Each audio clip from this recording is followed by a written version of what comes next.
let me just say, so one of the positives of the list as a whole Mm-hmm. is that they really, I think, try to pull from every time period and genre imaginable. Okay.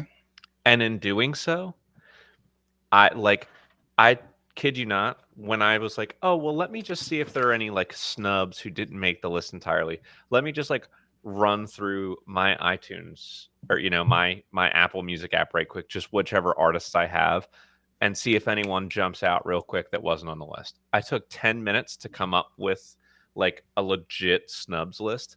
I found 1, 2, 3, 4, 5, 6, 7, 8, 9, 10, 11, 12, 13, 14, 15, 16, 17, 18, 19, 20, 21, 22, 23 like what the fuck snubs Okay.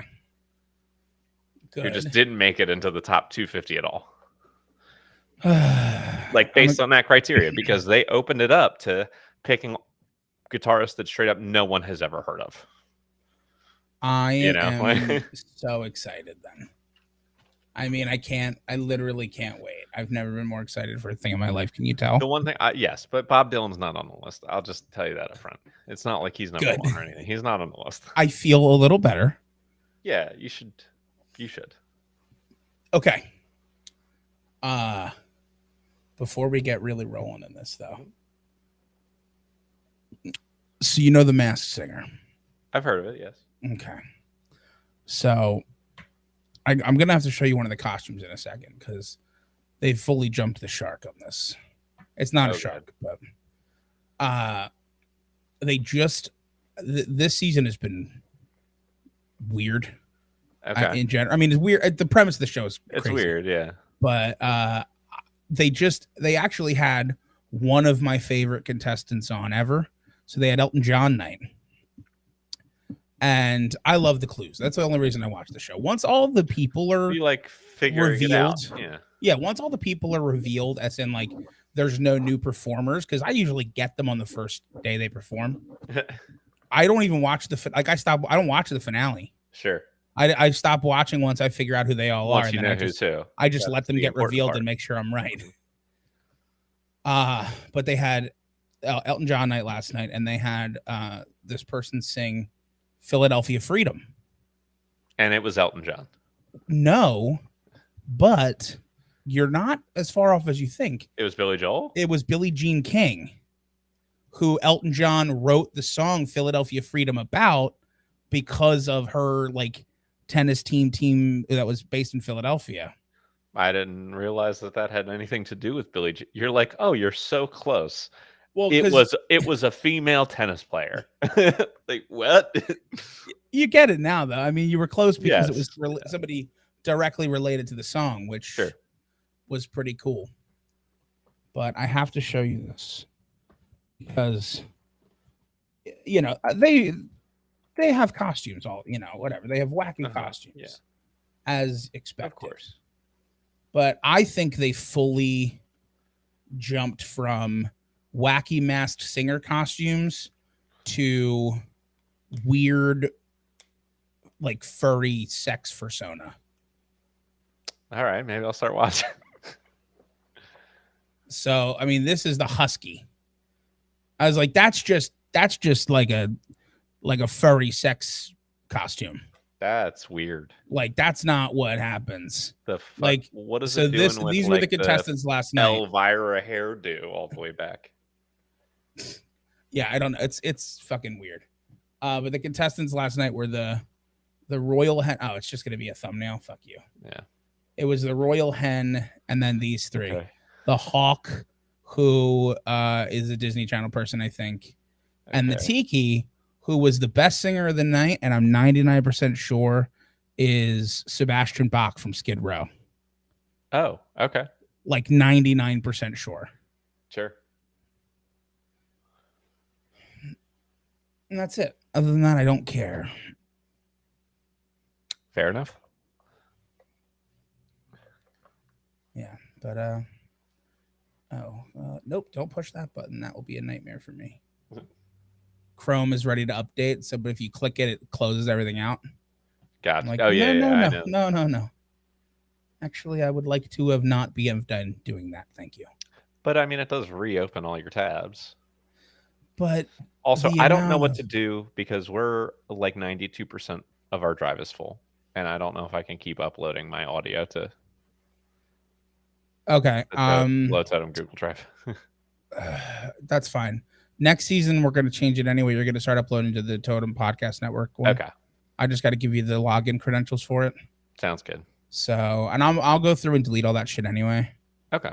Once season 6 is listed in our shit, and I know that it's listed, even though I have the shit pulled already. Mhm. Once I see it on our Apple Podcasts list, and I can finally rest, I understand. then I will. I'll go in and delete all that stuff too. All right. I guess I'm Ready? ready. Yeah, I don't really. I mean, I'm just whatever at this point. I'm done. I'm good. I am ready as well then. And so I'm going to hit the record button in 3, 2, 1.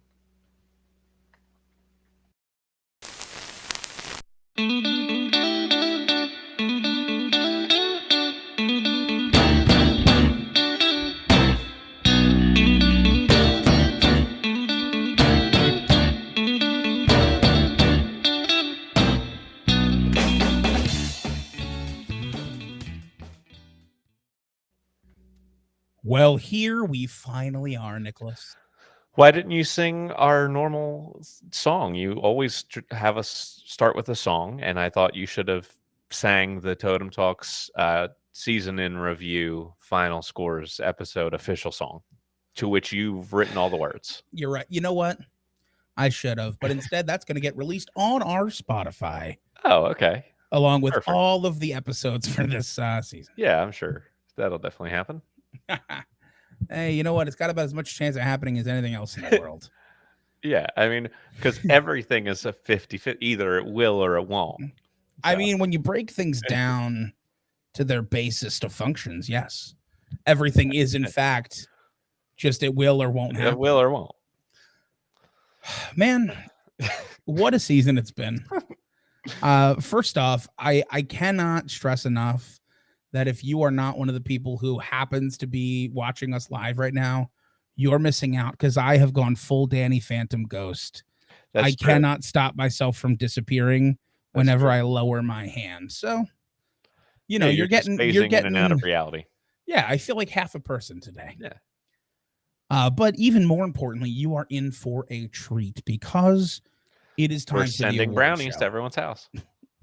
Or that. Nick, I'll put you in charge of that project. Okay. Everybody, go ahead and forward your addresses to Nick at .com. And yeah, Nick will send you all brownies. But we are going to be breaking down the winners of our season and the not winners of our season. Right.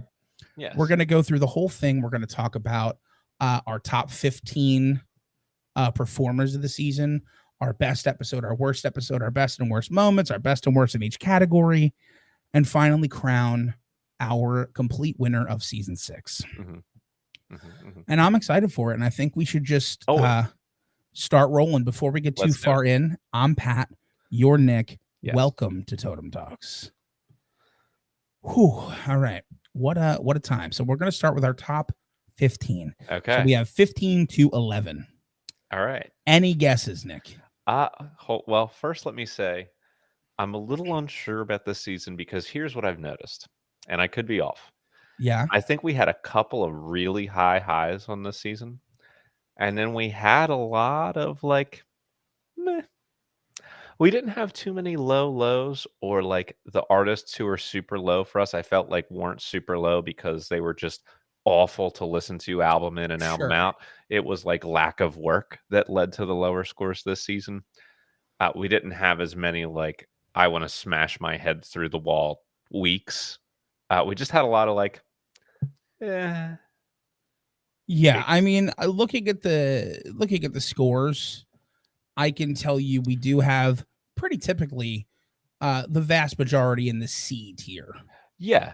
which makes a lot of sense. But you are correct. There is a large number of C tier Okay, because artists. usually when we're doing our top 15, and you know what, we also only did 2/3 of the total artists this season, That's true.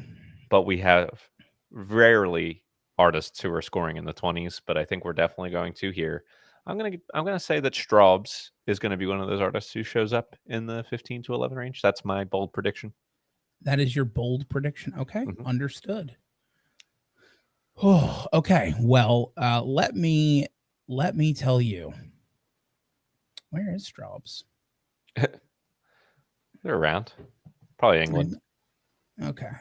I did find Straubs. Just make Okay, I was cool. like, just gotta read where they are on the list now. Okay, I'll tell you that yes, we do have two artists in the top 15 that scored what we would classify as a C, okay, which the way we do our grading is 55 to 50.1 is it's an S tier. hmm 50 to 40.1 or right around there is, or I think we're doing 40. I think we might be, yeah. So Yeah, like whatever. 40 to So 49.9. yeah, 40 to A. 49.9 and then 50 to 55 is S. 40 to 49.9 is A. 30 to 39.9 is B. 20 to 29.9 is C. Mhm. So on and so forth down the line. So with a score of 29.1, our 15th ranked from the 10th episode this season, we have Lou Reed. Oh, okay. Yeah. And then one above him, it was close, 29.3 Okay. from our 14th episode, Avril Lavigne. Fascinating. Okay. Made the She made top it. 15. She made it. Hey, you know what? Good for her. Congratulations to her. Then at number 13, with a score of 31.1. So now we're in the B's. Okay. We're in the B's where most of our world is here. Right. The B's. We have Bill Haley and his Comets from the Okay. first episode. Opened Sure. the season, made the top 15. Makes sense. What else can you want? And then number 12, with a 31.4 from our 19th episode, we had the Alan Parsons Project. Love them. Number 12 with a score of 31.9 with from the second episode of the season, John Denver. Okay. Sure. And then now that you got kind of a gauge for it, Nick, Yeah, right. I want you to try to guess our number 11. I'll tell you the score. Okay. It's a 32.1. Ooh, all right. I'm going to say Greg Allman. And you would be incorrect. It's I usually actually Rick James. Oh, bitch. Yeah. From our 13th episode this season. Indeed. So those are just the first 5 here. And we'll continue that as we go. Indeed. So now we're going to start with the top awards. We're going to get into the good stuff here. Okay. Because we like to stay we like to stay positive here, light and breezy. Now, basically, the way that this works, I'll break it down for anybody who may be new to our award show. Its format has largely stayed consistent, which I'm pretty happy with. So you cannot win more than one category. So if you are the top in multiple categories, I will kind of tell you that, but we'll move on to the second place would then win the gold for that category, and so on and so forth. Our little alternate strategy. And it's the same thing for losing. If you are the lowest in multiple categories, you cannot lose more than one category. So you will, get kind of called out for it, but you won't take home that prize. That's nice. Yeah, just we like to be friendly. Exactly. We like to be friendly here. So we'll start with our cultural impact. And this was super easy because if you get a 10 in cultural impact, you're probably going to win. So congratulations to the Jimi Hendrix Experience for winning our cultural impact award. Makes sense. Second place would have been Nirvana with a 9.5. Huh, I think they squared off against each other. Yeah, I think they might have. So we'll move on to our breadth of work. So with an 8.4, we actually have a tie, a Oh, complete tie interesting. Okay. between Santana Hmm. and Rod the Bod Stewart. Fascinating. So congratulations to both of them, Indeed. winning with an Indeed. 8.4. Right underneath them was Dolly Parton with an 8.1, Okay. who was the second place runner up there. Gotcha. Or I guess because it was a tie, was the third place runner up. That's Right. how, Right. Right. whatever. Instrumental talent. I think I know. You think you know? Do you want to I would. stab a guess? I do want to stab a guess because I think I would be surprised if it ended up another way. I want to say based on who's already won, Hendrix is out. So Dixie Dregs. Dixie Dregs did in fact win with a 9.6. Congratulations, just 0.1 over our runner-up, which was Rush, Yeah. with a Okay. I knew it was 9.5. going to be those two. Yeah, it was very close. Yeah. Songwriting talent. So, to break it down, I know we discuss it a little bit as the season goes. Songwriting talent is the actual crafting of melodies, harmonies, instrumentations, all of those things. It does not include lyrics. Correct. So, although with a really catchy hook where they both kind of blend together, the line gets That a can little happen. hazy there. Yeah. But mostly we're looking for artists who are not only really great songsmiths, like in working on an individual song and crafting it, but also we're looking for a pretty wide variety of instrumentations. We're looking for an artist who can span multiple genres there to score really well. exactly. And with a flat 9, which is an incredible score for this category, we give the medal to the Kinks here. Okay. Which exactly what you mentioned, some variations, some really talented melodies and movement throughout the Yeah. discography. So kudos to them. I have to say, if you had told me before the start of the season who would the runner up in this category be, I would have called you a liar. But Okay. the runner up in this category with an 8.5, so a half point under, was Megadeth. Okay. Yeah. Which, after the episode makes sense. Go back and listen to it if you have not listened to the episode.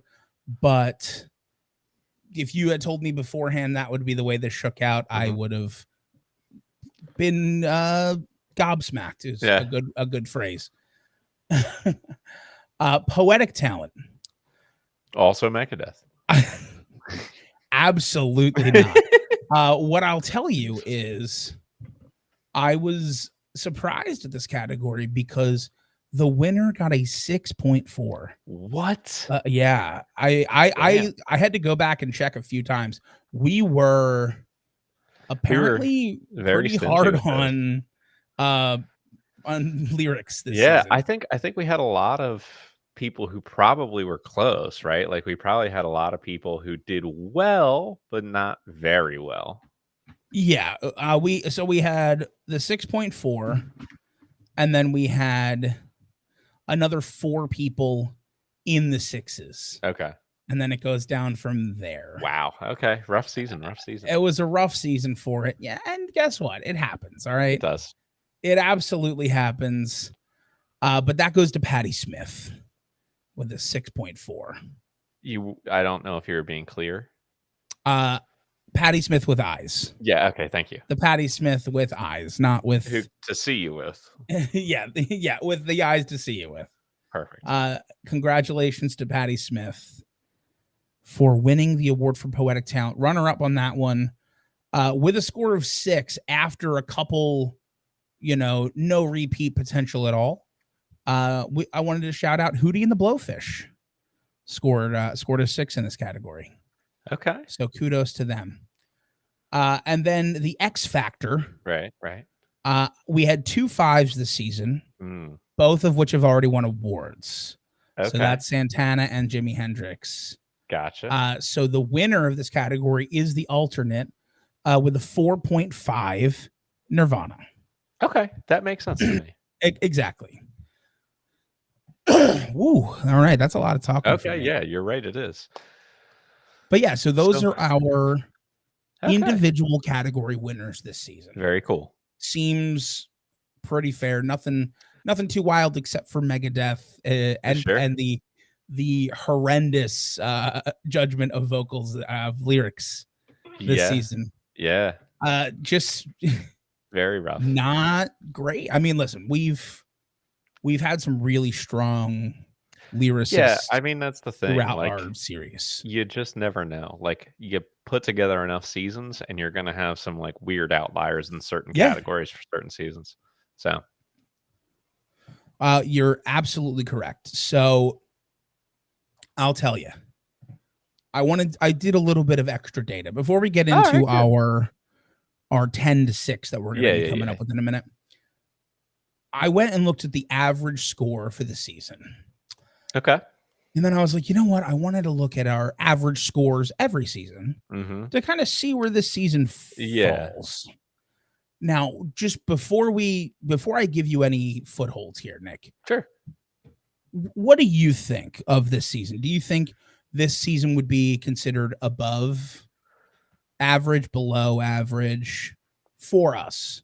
I mean, Consider the top is 55, sure. but rarely does anything get close to No, it. of course.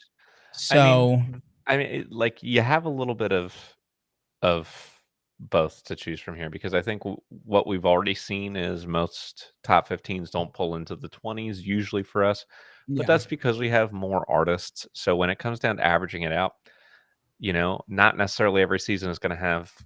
Think we had like 3 artists this year, which no spoilers or anything, but I think we had 3 artists get into the 40s, if I'm remembering it correctly. you So may.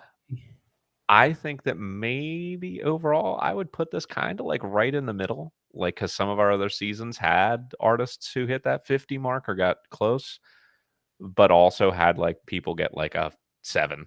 So I'm kind of throwing this one right in the middle. Understandable. Here's what I will tell you then, because I love to tell you things, Nick. You do, It's my it's my favorite thing to do. of course. And I'll tell you that you are exactly correct.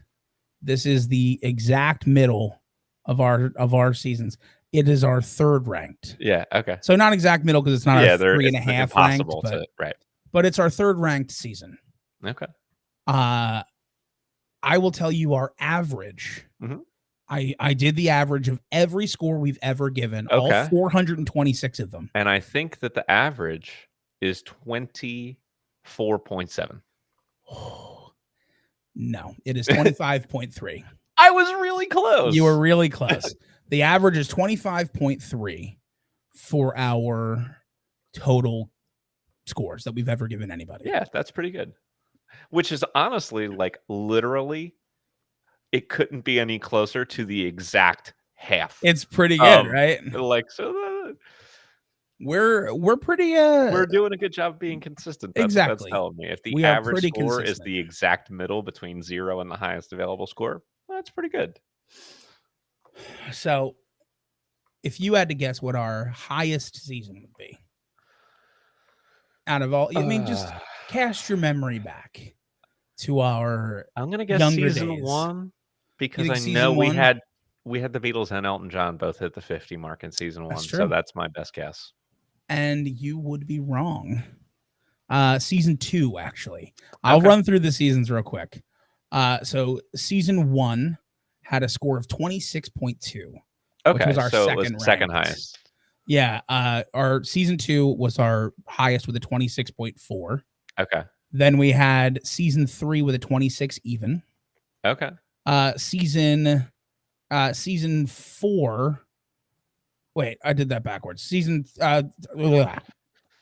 6 was our third ranked with a 26 even. Going in our order here, Yes. season 3 had a 24.8. Okay. Season 4 had a 24.2. Wow. Season Okay. 5 had a 24.1. Okay. So So 6 has been a bit of a bounce back season in terms yeah, of the I overall think score. so. I don't know if that was just the thinning of the weaknesses out of the season, Or maybe just like we were less tired by the end of the season and we're like, I don't care, just ones. Yeah. You suck. So who knows? It could be a combination of Exactly. both. But we've had 3 seasons go above the average and 3 seasons go below the average. Well, that's right. About right, isn't it? Right? That's math.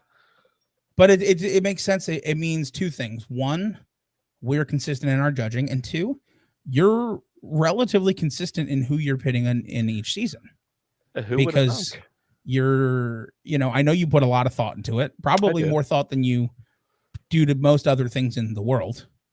Because you'll tell me for hours, you'll be like, I just redid seasons all day. Yeah. It's like, hey man, I'm excited to get to them. Indeed.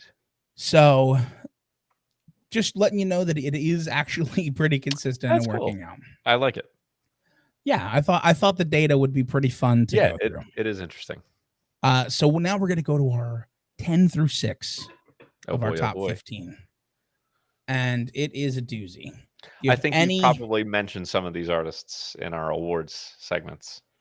Yeah, I did not. I guess I kind of did.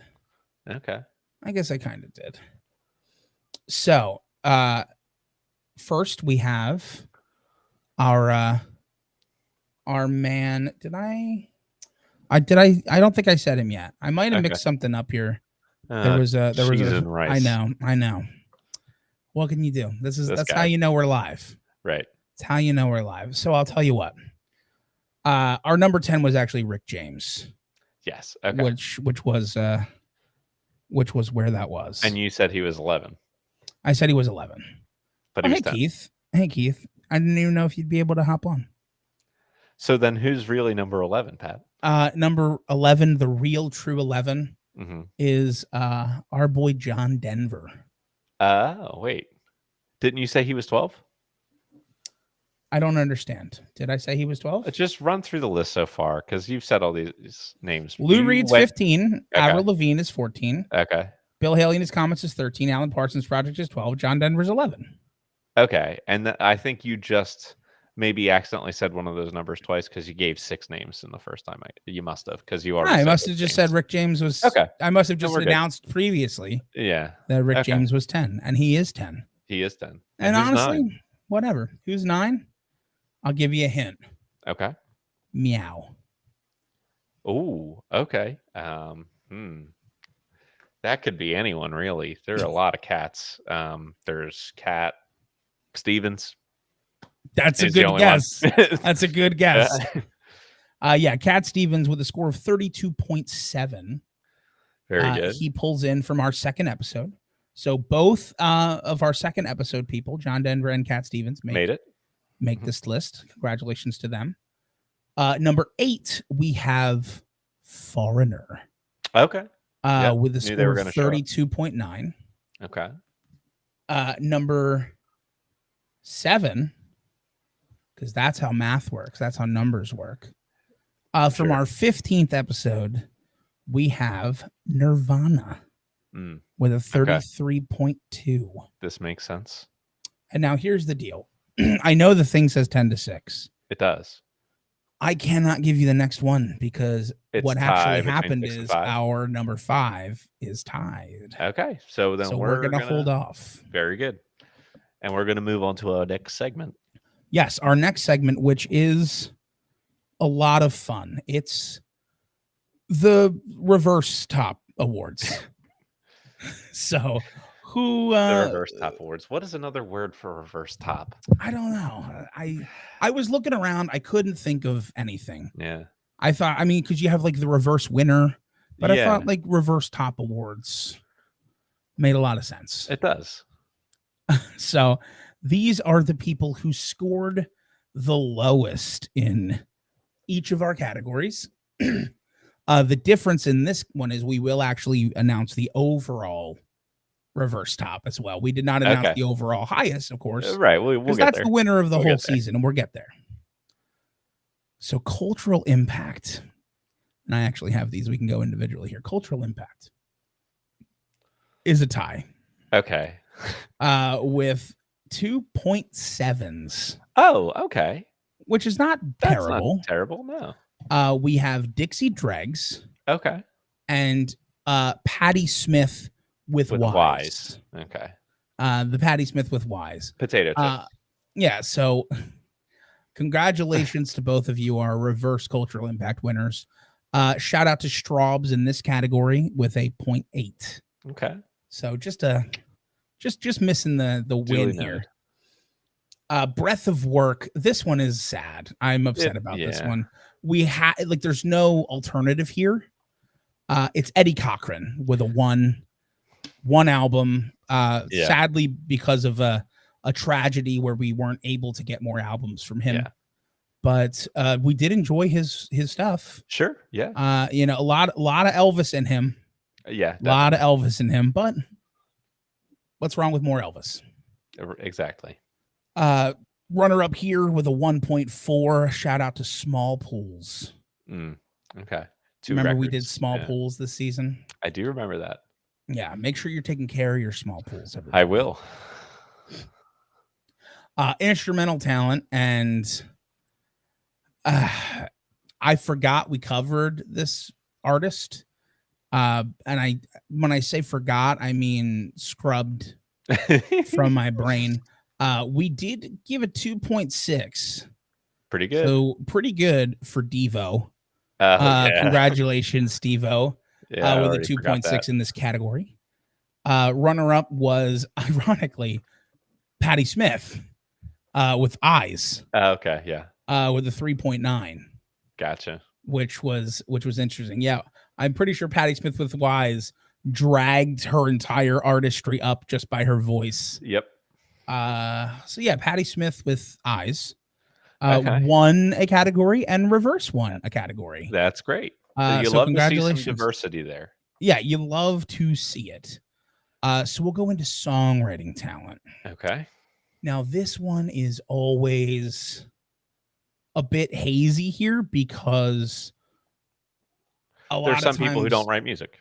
There's some people who don't write music, and we generally do not include them unless they have like some amount of music that they've and that's what it is. And this season, nobody gets the 0.1 of no music written. Okay. Which means our loser in this category with a 0.5 is Jackie Wilson. Wrote just enough to qualify here, which is purely just quantity. Yeah. The runner-up in this category, which is a huge jump. I'll tell you what, we did have a couple in the middle. So we had Eddie Cochran just above Jackie Wilson. Again, who just lack of work. The first one we're getting into where there is work and the quality is rough, but they've already lost a category of Small Pools. Yeah.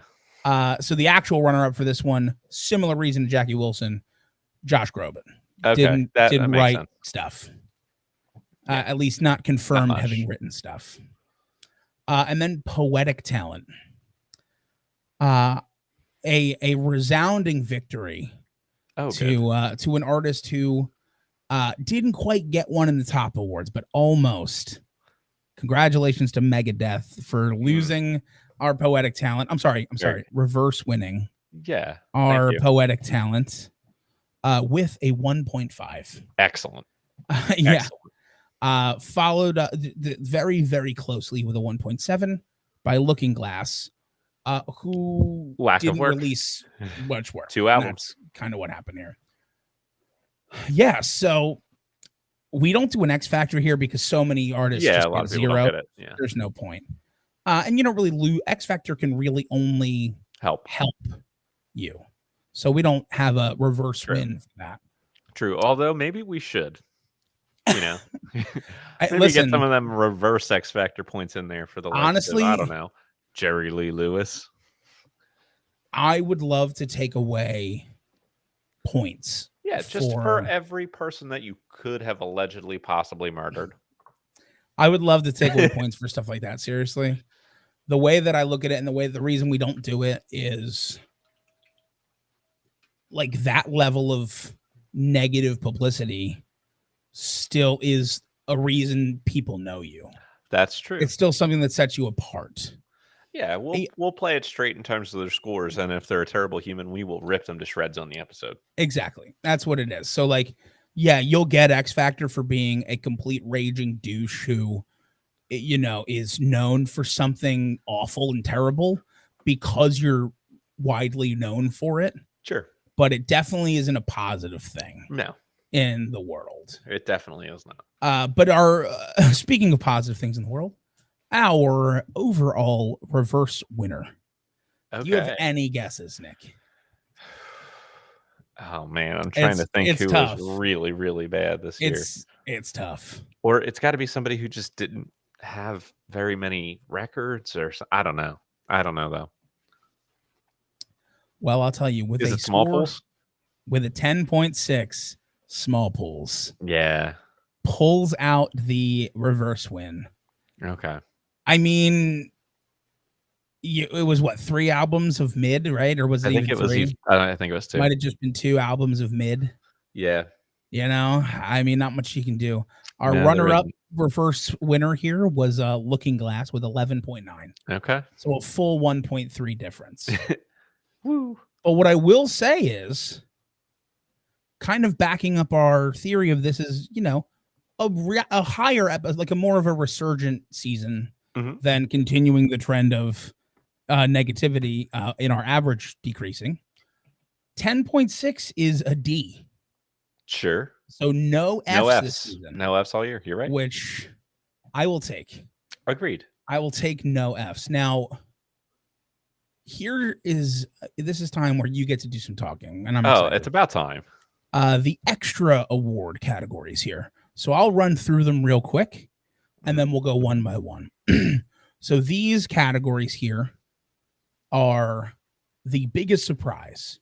So which artist did we cover this season that you weren't expecting that kind of snuck up on you?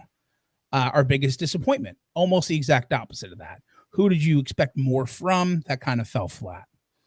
Our biggest upset score-wise, it doesn't even need to really reflect the numbers here because there's no numerical thing for it. Which artists did you go in expecting a win? Sure. And, were blown away by the score, or vice versa, whatever. Our wait and see award winner. So which artist do you think will increase in score as more work is released by them? And then the next one, the last one for you is the worst album listen. Yes. So which artist, it could be the full artist, could be a full episode even, could just be one artist or one album from one artist. What made you want to claw your own ears off? Of course, a lot. So those are the categories. We'll start with you with our biggest surprise. Sure. And it's someone we've already mentioned, and it was like, I knew the song Super Freak before this season started, and we both really loved all of Rick James's albums. Like, Rick James ended up being super cool. As an artist. Yes, as an artist. So as a person. Yes, sadly. As an artist. Really dug his music, really dug all the albums. And then the other thing that was very surprising to me, which again you've already alluded to, is how much better than expected Megadeth was for me, because I already don't enjoy the genre at all. Yeah. And so considering I was going in listening to something I knew I wasn't going to particularly like, they did it way, way better than the other similar artists we've listened to so far on the show. Sure. And listen, I completely agree. I had Megadeth on my list as someone I knew you would pick. Yeah. They were a surprise to me too, although I can't stand his voice, so it's hard for me. Yeah, but I understand. Biggest surprise for me is vocal related, shocker. And it's Jackie Wilson. Jackie Wilson had kind of flown under my radar. Okay. Like I'd heard of him. Sure. And I'd heard story of his vocal, but not having heard it before, just the sheer range with which he is comfortable singing, not with which he can sing. Yeah. With which he can comfortably sing, because that's a huge difference. Mhm. If you set me up on my like absolute, you're going to get your absolute highest note out with all the prep work, and then the next day your absolute lowest note. You know what? I got a pretty wide range. Sure. On my lowest days I'm close to where you get, Mhm. and on my highest days I can get up to like the highest I've ever sang was a D. Sure. D, which is, that's a wide range. Comfortable singing, there's no way that happens every day. Exactly. Right. But Jackie Wilson just sounds effortless in that whole Mhm. scale. He goes low as hell. He gets all the way up into the stratosphere. Love him. Yep. 100% agree. So he was definitely my biggest surprise. I had Megadeth on here as well for not hating them as much as I expected to Yeah. going in, for Very good. sure. Now, Right. biggest disappointment, Nick. What do you think? So I have a couple things written down. One that was really disappointing to me. I guess the thing that I have a few that were disappointing, but only on like external facts. The one thing that was disappointing based on the artists and like already knowing some of their music was it was a lot of the stuff we got from Wings outside of Band on the Run. Damn it. Because Band on the Run was great, but a Yeah. lot of that other stuff was not. Um, Little disappointing. I mean, I was also there were a handful of artists who were like critically acclaimed that I was looking forward to hearing their music, and I was like either like, okay, this is fine, but I'm not motivated to like listen more, or I didn't love it, like Lou Reed, um, Yeah. or like someone who is very instrumental to their genre, like Slater Kinney, or is underwhelmed by it generally. Um, then if you want to base it on like major successes, but terrible music, the Bay City Rollers. You sell 100 million albums of just hot garbage. Yeah, right. I know. You you set Allegedly. you sell 100 million albums Allegedly. allegedly. Yeah. And then if you're Disturbed, you like literally just write the same song over and over and over again for like 8 or 9 albums worth, to the point where I wanted to die every time I heard them. Like that was pretty disappointing. Sure, sure. So, those are the things that disappointed me this year. Yeah, damn. I put Wings. I was like, I didn't Yeah. know. I didn't know if you'd put Wings. Yeah, I put Wings. And for the same, I mean, Yeah. seriously, Band on the Run is such a good song, Mhm. and like, it's Paul McCartney, it's all this stuff, and it's like, it really just doesn't hold up. I was very upset by that because I was Mhm. expecting it to be really good. Yeah, I think we were expecting 3 albums we loved instead of 1 we loved, and 2 where we were like, we can maybe pick some things that we liked out of it, but also things that confused us and left us wondering, like, how this was all that they were able to do. Yeah, I mean, it's tough. It's just it was disappointing to say the least Mhm. for those reasons. I mean, honestly, a lot of the stuff is similar, but you know what can you do? Exactly. For me, Wings gets it for the first two songs you would hear from Wings being Mumbo and Bip Bop. It gets me every time. I mean, you can't be anything but that when Yep. Mumbo and Bip Bop are your Bip bop. 1-2 punch of here's us. Yeah, you're right. All right, so score wise, Nick, now Mhm. your biggest upset. So, Who here's the thing. I have one, and I'm worried about whether or not you want me to say it because it's going to reveal I would in like our you to top not 5 say it. artists. I would like you to not So, say it because I I have have a the same backup. one as a thing. I have a backup, and it's just based on the number of recognizable songs. So this was our one episode this season that was a tie, and that we had to vote on to see who would get the point one to go over, Yeah, and it was Nazareth over the Jay Giles Band, and I say sure. that just simply because going in, everybody we knew Love Hurts, that was the only one. It wasn't even an original song, but people know, you know, Centerfold and Freeze Frame and Love Stinks. Like there are a handful of different hits that the Jay Giles Band Yeah. had. We kind of expected them to have an edge going in there. And they did not. Absolutely. Which I really like that one. I didn't have that one on my list, but I do like it. I am going to talk about our season ties because Okay. there's a couple ties that aren't episode based that I want to discuss. Sure. Which are always some fun stuff. But I wanted to wait because in our top 5 there's a tie. Yeah. So my biggest upset score wise, I have 2, and they both are the same thing to me, which is I knew an artist up and down, left and right, and was expecting a win Mhm. that just didn't come. More so for one than for the other, because I understand why the other one didn't win. Mhm.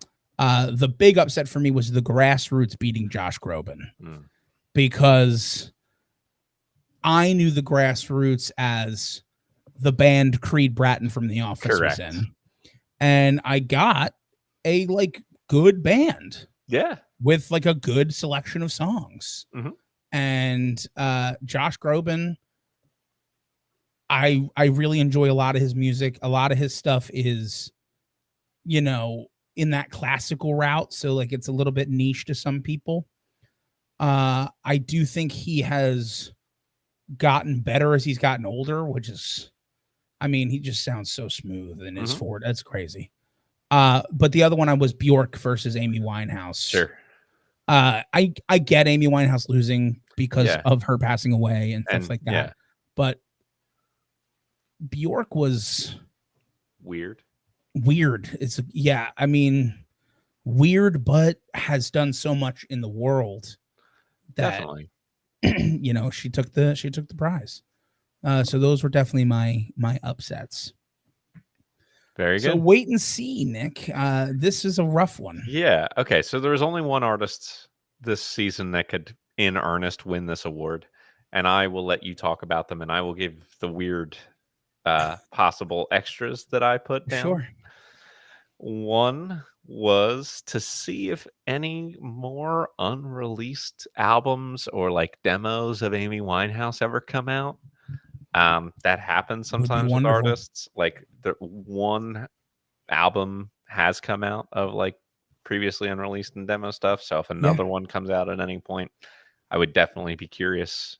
Or if any live recordings are scraped together to put out a new live album, I would definitely scoop that up right away. The other thing is less of a wait and see, because this is one of the most established artists in the history of music. But it's to kind of wait and see where they continue to go, and it's Santana, just because we talked about, there's the classic Santana era, then there's the supernatural era where they started shifting to collaborating with a bunch of different artists and exploring different genres and doing different styles. And then they did go back and do a handful of other things. They released another album, Santana 4, with the original or as many of the original members as possible. But then by their most recent album, they had also gone back to the collaborations and different genres and stuff. So I'm just curious, because it seems like Carlos is going to just keep putting out music until he physically cannot anymore. So I wonder, are they ever going to go back and do more of the classic rock Santana? Are they going to continue in this direction? Which new artists are they going to try to work and collaborate with? What new genres are they going to try to tackle? Yeah, that's interesting to me. I like that. I like that interpretation of it. Oh, thank you. Of course, based on the category itself, the way we have the category is an artist who maybe suffered just a bit or a lot, who knows, based on the not having released enough music that is still, I guess, I don't want to say young enough, but still new enough that it's reasonable to expect more music to come. Correct. So artists like Looking Glass, or obviously like Jackie Wilson, Amy Winehouse, Eddie Cochran, they're not really qualifying here because some of them have passed away, some of them the band's broken up, things like that. So the easy winner here, besides Small Pools, which of course, is Florence and the Machine. Correct.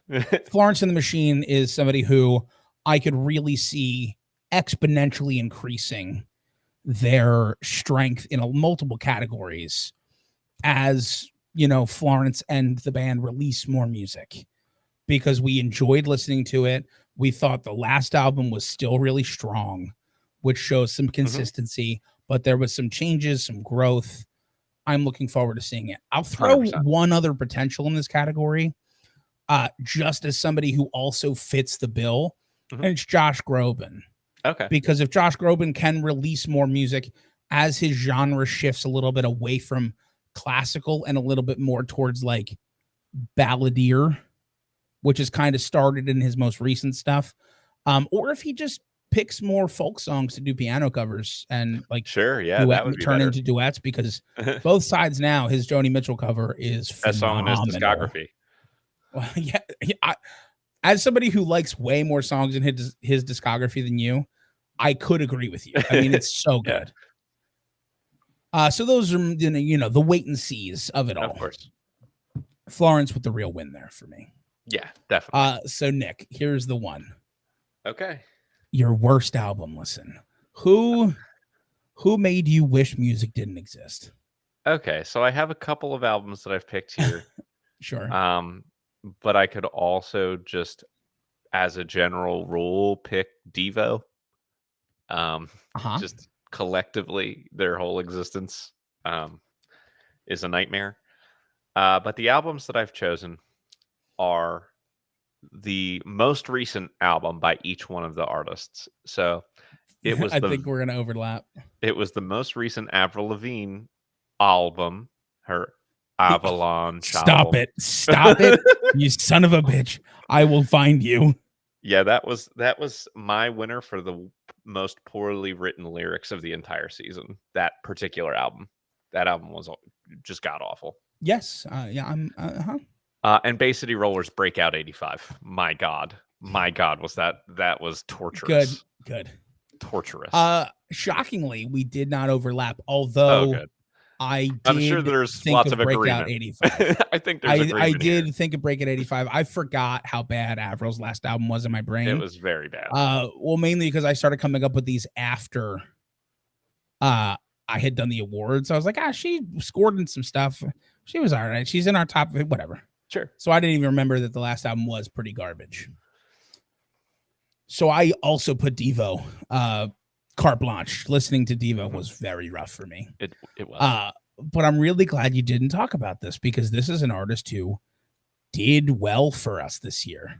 Okay. And who won a category and who was on the best of the rest. And it's The Tears of Hercules by Rod Stewart. Oh, yeah. Because oh, my God. all of the nuance that makes Rod Stewart's voice so characteristic and unique and like good to listen to turned into Donald Duck. Yeah, that was a real I mean, he nightmare. just doesn't have it. Like, it's just, he does not have it in his voice anymore. It's it sucks. It happens. It does. When your voice is characterized by that much grit, it tends to be hard to hang on to as you age. And that came out in 2021. So he was like 75, 76 when he was singing it. Sure. It just is what it is. But definitely worst album listen for me in terms of it being a bad album. And also, like, it sucks when artists that were so good put out an album like that. Yeah. I fully agree with you. Like it was funny. A little very quick tangential conversation here. Sure. Off camera, Nick and I were discussing The Masked Singer a little bit, which he does not watch and I Correct. do. See, I add music and detective work to me, and I'll put up with anybody, even Jenny McCarthy, and how annoying she is as a person to me. Mm-hmm. But there was an artist who is the Tiki, who was clearly some type of 70s or 80s rock star, just vocally, and still absolutely has it vocally. Sure. And one of the guesses was David Lee Roth. And I was like, you obviously haven't heard David Lee Roth sing in 30 years. Because we got to listen to him on the most recent Van Halen album before the band broke up due to Eddie unfortunately passing away, and he does not still got it. Right. It's just sad that it happens, It just we've had it happen multiple times in our listening where it's just like, for better or worse, you're just not there anymore. Which it makes it all the better when there's artists that do hit their 70s, even 60s, who still have it. Sure. Which is always a blessing. Like Elton John still has his voice lower. It's lowered But that's okay. due to, like vocal issues that he had and stuff like that, but clearly takes care of his voice. Also being old. Yeah, being older. But just, it is what it is. Now, here we go. I'm going to talk about our lowest rated episode. Okay. I'm gonna skip highest rated for now, but our lowest rated episode is kind of rough. I mean, here's the thing: when you lose the overall award for lowest overall score, Small Pools with a 10.6. Yep. It's likely that your episode is also the lowest rated episode. That is correct. And episode 16 this season, Foster the People versus Small Pools, had an average score of 12.7, which is rough. Not great. It's rough. It's that is an unfortunate thing. It is very sad. Yeah, and like I said, I'll go into our highest in a little bit, but before that, 5 to 2 of our top 15. I mentioned there was a tie. Yes. Any guesses? Any guesses here? I'll tell you, we're not yet in the A's. Sure. Okay. I mean, so just artists that you think would be around this. You just mentioned one in your worst, so I'm going to roll with it. I mean, Rod Stewart has got to be coming in around this point. Rod Stewart is one of the ties. He's ranked 5 with a 34.9. Okay. And he tied exactly with a 34.9 with the Jimi Hendrix Experience. Okay. So yeah, that makes sense. Both of them at number 5. Yeah. Number 4, and I'm always happy to see her, Dolly Parton, with a 36.4. Okay, and I know exactly who the top 3 are then. Of course, and now we're in our A category. Right. So we did have 3 artists that scored an A this season. So we had, with a 40.7, our number 3 artist was Rush. Okay. Okay, very good. Yeah. Well. And then number 2, with a 41.1, from our season finale, we had Santana. Mm-hmm.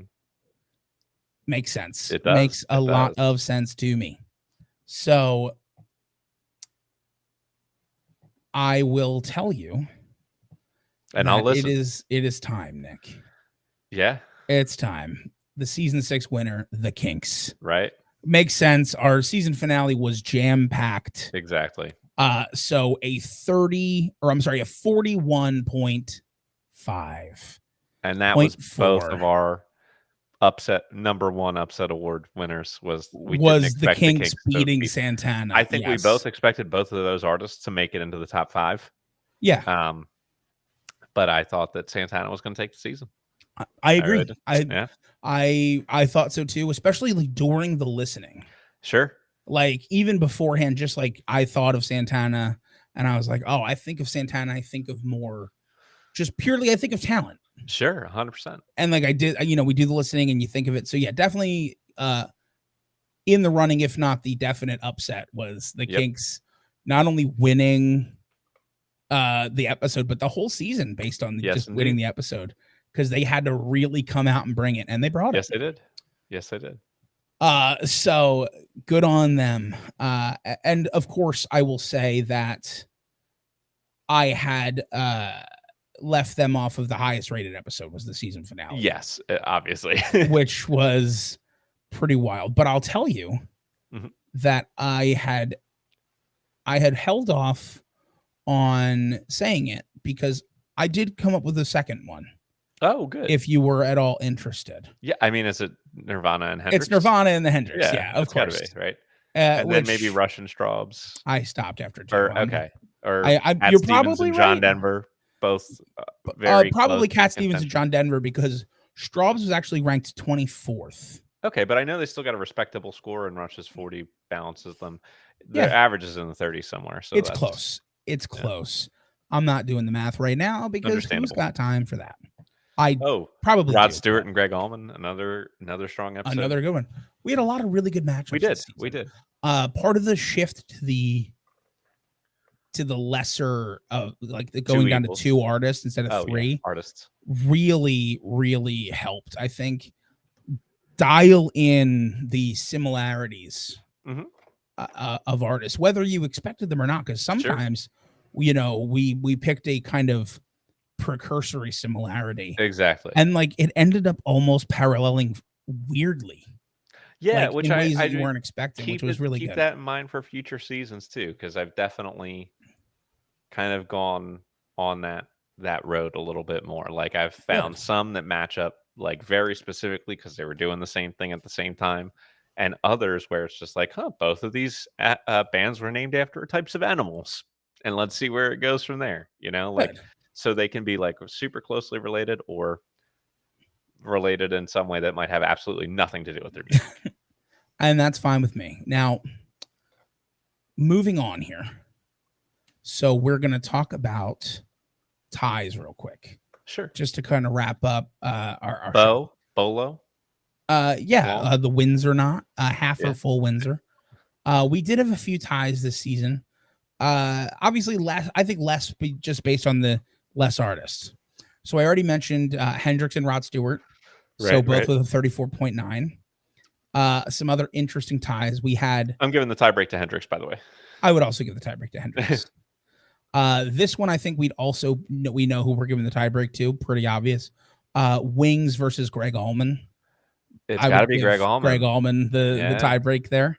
yeah. They both scored a 28.6 Okay, and both ranked 16th, so right out of our top 15. okay. Then we had at 24, we had Waylon Jennings, Hmm. Straubs, and Hootie and the Blowfish, all with a 26.4. Okay, I would give that to Straubs first, and then maybe Hootie, and then See, Waylon. I disagree there. I give it to Hootie because Hootie actually won their episode with that score. Fair enough, but I That's think the I mean, Straubs' music is the only music that I will go back and revisit album by album. and that's very respectable, and I get it. I'm just saying that's why I pick Hootie there Sure, because, like, you know what? If the tiebreak's that close, at least you won. sure. And then our last tie here with, of course, the tie everyone was desperate to hear the name of again. And I'm honestly shocked we didn't talk about them more this episode. We had Social Distortion versus Rat Oh, with a okay, 22.9. cool. Good for you. I guess I'll give it Social Distortion. Yeah, sure, whatever. That's fine. They existed. Yeah, And hey, man, that is an that's award season show. 6. That's season 6 Stay tuned wrapped for up in a season bow. 6.5. Yeah, stay tuned for 6.5. We are officially up to 426 artists that we have graded. Okay, very It good. is. It And is it'll be 434 by the time season 6.5 is over. It's true. It is a long list. We will eventually have to even this back out at some point because my brain hurts from the extra one. But I understand. it's okay. It's okay. Yeah, one of these days we'll do an episode of 3 or something where it really makes sense. It's so funny because I put a script on that highlights ties in green because I figured out how to do that instead of manually going through. Really helpful for Sure, me. sure. It's so interesting because the color coding that I've done. So S Right. is green, and then A is blue, B is yellow, C is pink, and D is gray, and then F is brown. Just shit brown. Just So I somehow knew that was going to be the answer. exactly. But it's funny because mainly anything that gets a C, some B, I mean B more than anything else other than C, all of C is ties. Yeah, because I Like think there's just all way of more them. artists who live there. Yeah. either artists who are new but we like so that they score extra points, go above and beyond the amount of work they actually have, Yeah. artists who had a solid career that didn't stand out in any I way, can actually show or you. I artists forgot. who had like a very good to solid to good career who made music that we just thought was bad. Yeah. Like all three of those categories submerge in the seas. You're not wrong. And here's just a little bit of showing you. So this is our full score list, Okay. color coded. And if anybody happens to be watching the video, congratulations, you get to see Yeah, this. indeed.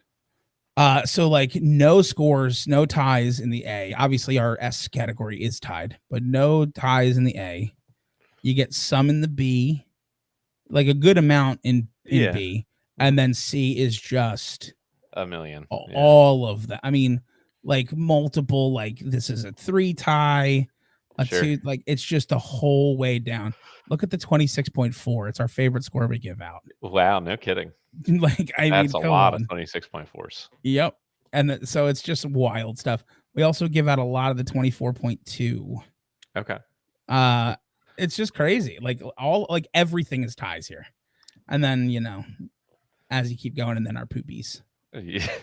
Our poop browns.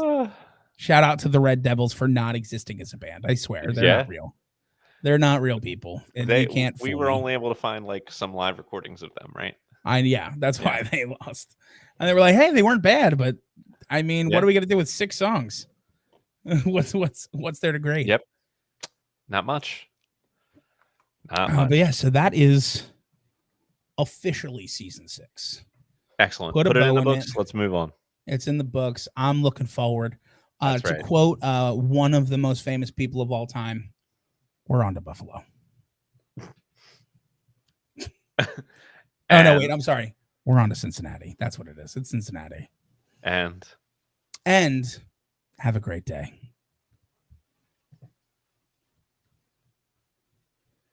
We're on to Cincinnati.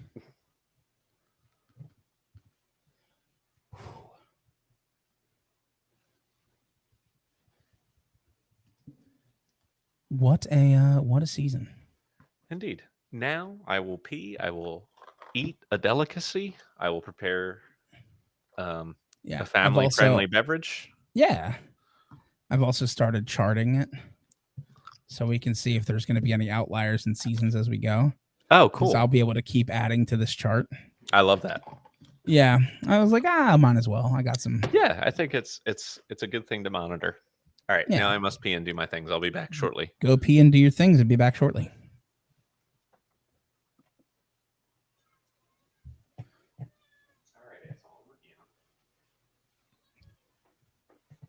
All right. What I'm going to do, because we're going to stay live, but I'm going to have to figure out a way to split this between 2 episodes because we're about to do a second episode here.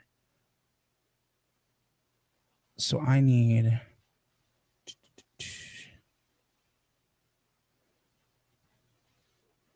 to put on, this should help. I'll put this on for a little bit until Nick comes back when we're ready to start. So then when I'm editing, because I edit by, I pull the audio because Nick will send me his audio. And I have audio recording through this and through my mixer as well. And I'll sync those together with the video and then edit and stuff as we go. So it's nice to have the video and just not have to like piece through like, okay, here's where we've done this. And I did one other thing where we did 2 episodes in a row. So we did, I forget who was the episode beforehand, but the Nirvana and Jimi Hendrix episode was at the same time. It was the second one of 2 we did that same time. And it was a nightmare. I thought I lost it. I really thought it was gone. Because I labeled them. I'm super meticulous, but I labeled it as the first episode, which I think it might be Avril. I want to say it was Avril and Social Distortion, or Avril and Cater Slenny, or not Slater Kenny. That was Florence. It might have been Avril Lavigne and Social Distortion. It was Avril Lavigne and Social Distortion.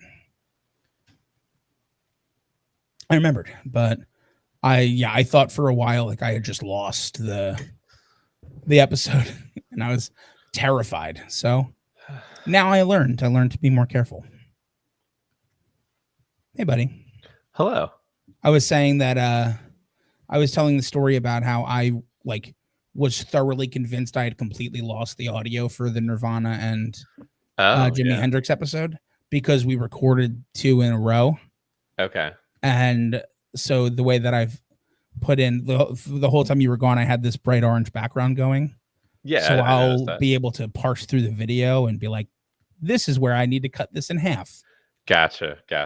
So just lessons learned, you know? Indeed. And there we go. So now we're back in our normal realm here. And I am thrilled for this. It's going to be something. I have nothing in terms of... Not going to believe some of it. And I think, honestly, we're going to go through like a lot of people. And you're going to be like, who the fuck's that? Good. Well, I have my computer, so I'm ready to look people up if I need to. Yeah, I think you should definitely be prepared to do that. Yeah. Because there are people I don't know.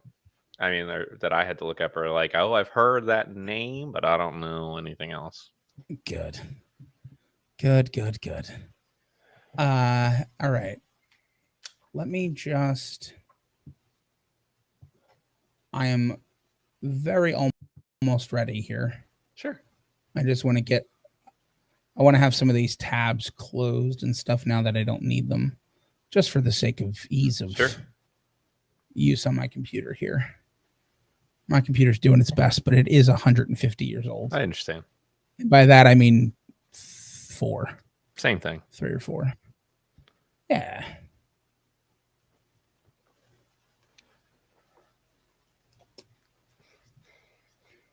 All right. I am excited.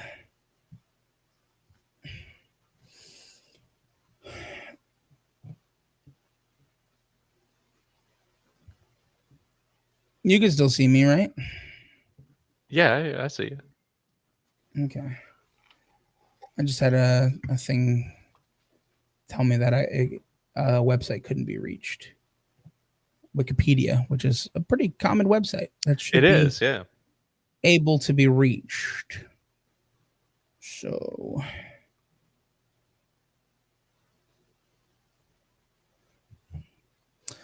I am excited that you're the one that's going to have to handle this Rolling Stone website. I found an external website that listed them all, and I'm using that. Oh, but I will mention that whoever is in charge of Rolling Stone's website should be shot. Not actually that they should be, because I don't believe that at all. No.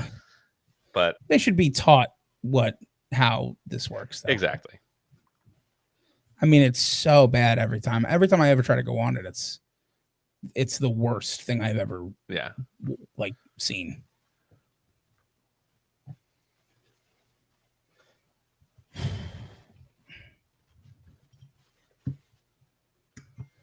I'm almost ready to get started. Right, you're good. No rush.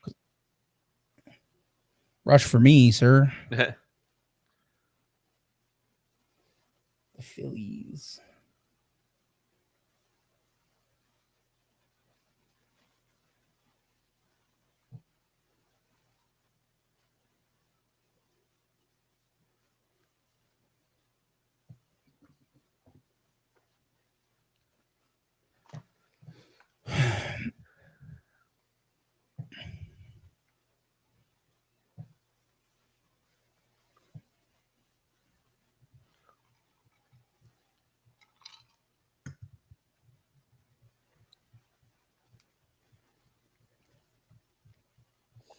All right, I think I'm good here. All right. I will play the intro again. All right. Should I hit record then again?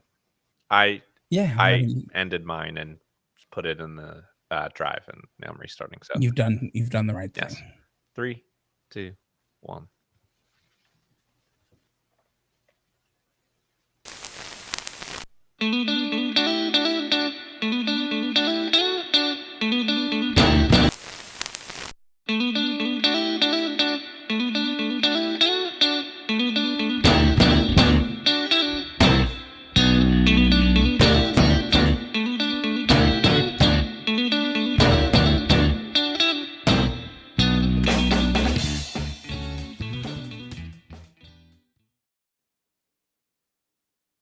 Hello. How are you? Hello. I'm great. That was something. The intro played We're weird for you too, right? Like it got 10 seconds in and then restarted. Yeah, that was super Okay, strange. cool. Just making sure. I was really worried that the intro was going to end and you'd be like, "Hello, Nick. I've been talking to you for 20 minutes. Are you there?" Yeah, well, don't even worry about it, man. We're All right, good. cool. Let's We just are play that off good so on the that. audience doesn't know that we had technical difficulties. Whatever. They can know whatever they choose to know. Exactly. What's going on, everybody? Welcome to a fun, I put in quotes because apparently Nick said this is going to be miserable. It may. A fun, non-linear episode Indeed. of Totem Talks. Also known as Rolling Stone decided to rank something. And Mhm. so we have to talk about it Yes. because Rolling Stone does one thing strangely, Yeah. and that's ranking people. That's right. That's right. So That's what they're good for. we have gone through vocalists before Mhm. previously. We've done did we do we didn't do bassists. Did we do I don't know. I think bassists? we've looked at it. I don't know that we've ever fully Yeah. analyzed it. But they just put out a new list of now they previously had a list of the top 100 guitarists. They've expanded Yeah. it to 250. And it's interesting. Yes, they have. And It's it's yeah. controversial. I which is of course what they do. Of course. So I have not looked at this list. Not at all. It's going to be a That full surprise is, to you. yeah, it's going to be a full surprise to me, and that is how I want it. Exactly. I So have looked. Nick has the list. I do. Obviously, we're not going to go Yeah, through all 250. Um, so what I've done is I've picked out a bunch of people between 250 and 51 that I think are particularly interesting or of note. Obviously, I could have picked any and all of them, but we only have time for so much. So sure. I picked out a handful.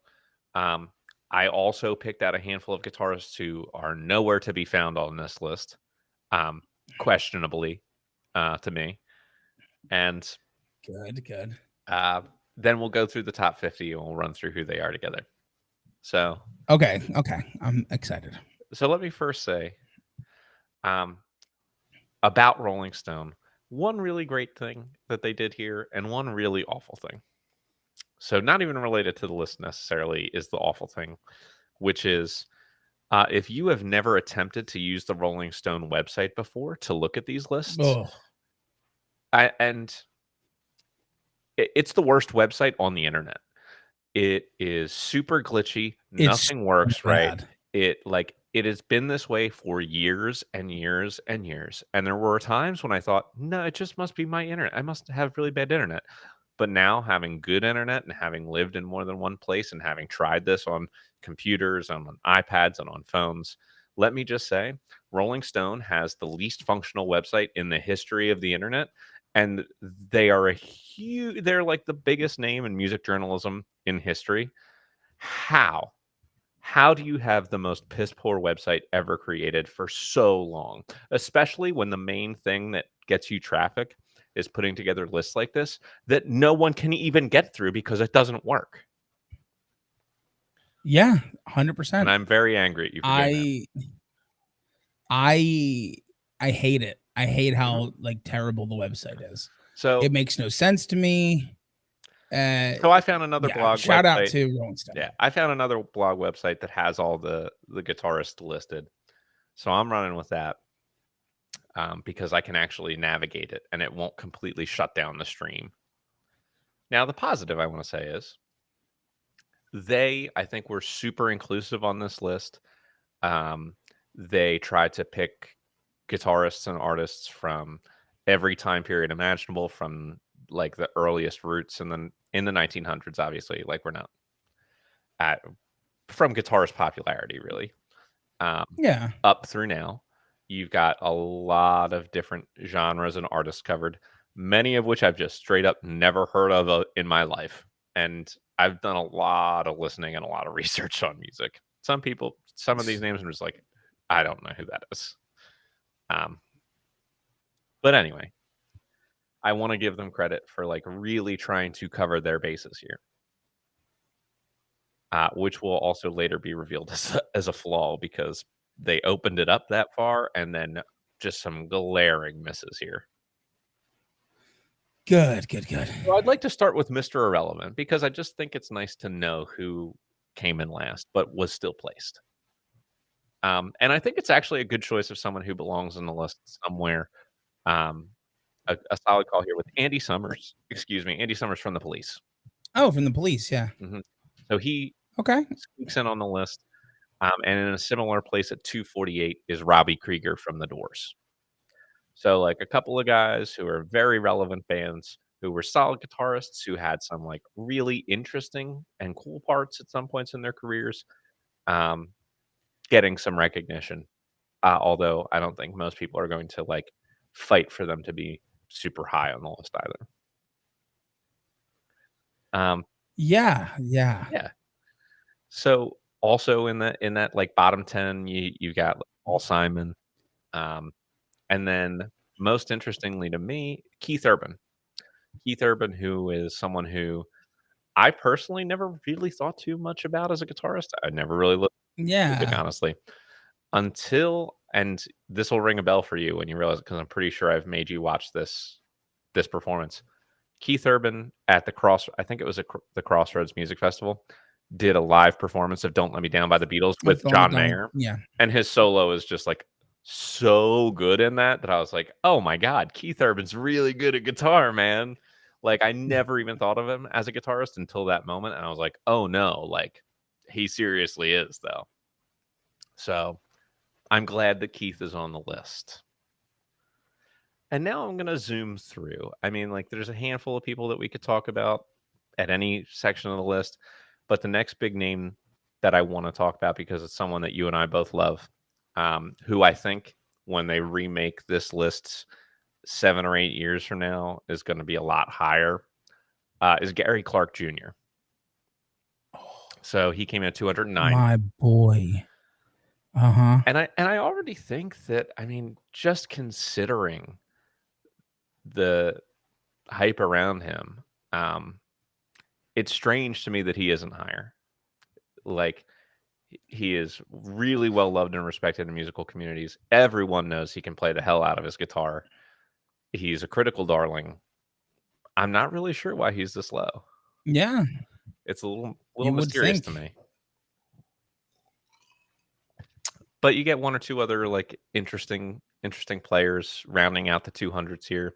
Vince Gill makes it in at 202. Grant Green at 203, who is a phenomenal jazz guitarist. So that lets you know, and this is something I'll talk about a little bit more later, like they really do open it up. So if you're going to start talking about jazz guys, there's some people you're going to have to include, and some of whom they did, and some of whom they didn't, strangely. Interesting. Yeah. Now, the next thing that really caught my eye on this list was the juxtaposition here in the high 190s between two guitarists who I do think are like phenomenal at what they do. They couldn't do things that were more different from each other. But 197 is Nuno Betancourt and 196 is James Taylor. What? Yes. I'm okay. And I think there I are little low for James, no? I mean, I think there's a really good argument that it's a little too low for both of them. And we really panned extreme on the regular version of the podcast. The only thing about them that we were like, oh, well, here's the thing that's why this band is good is because Nuno Betancourt is phenomenally skilled. Saved them. Like, Yeah. he is very well known and respected, especially in guitar circles. There's nobody out there who doesn't think he's crazy good. So very weird placement.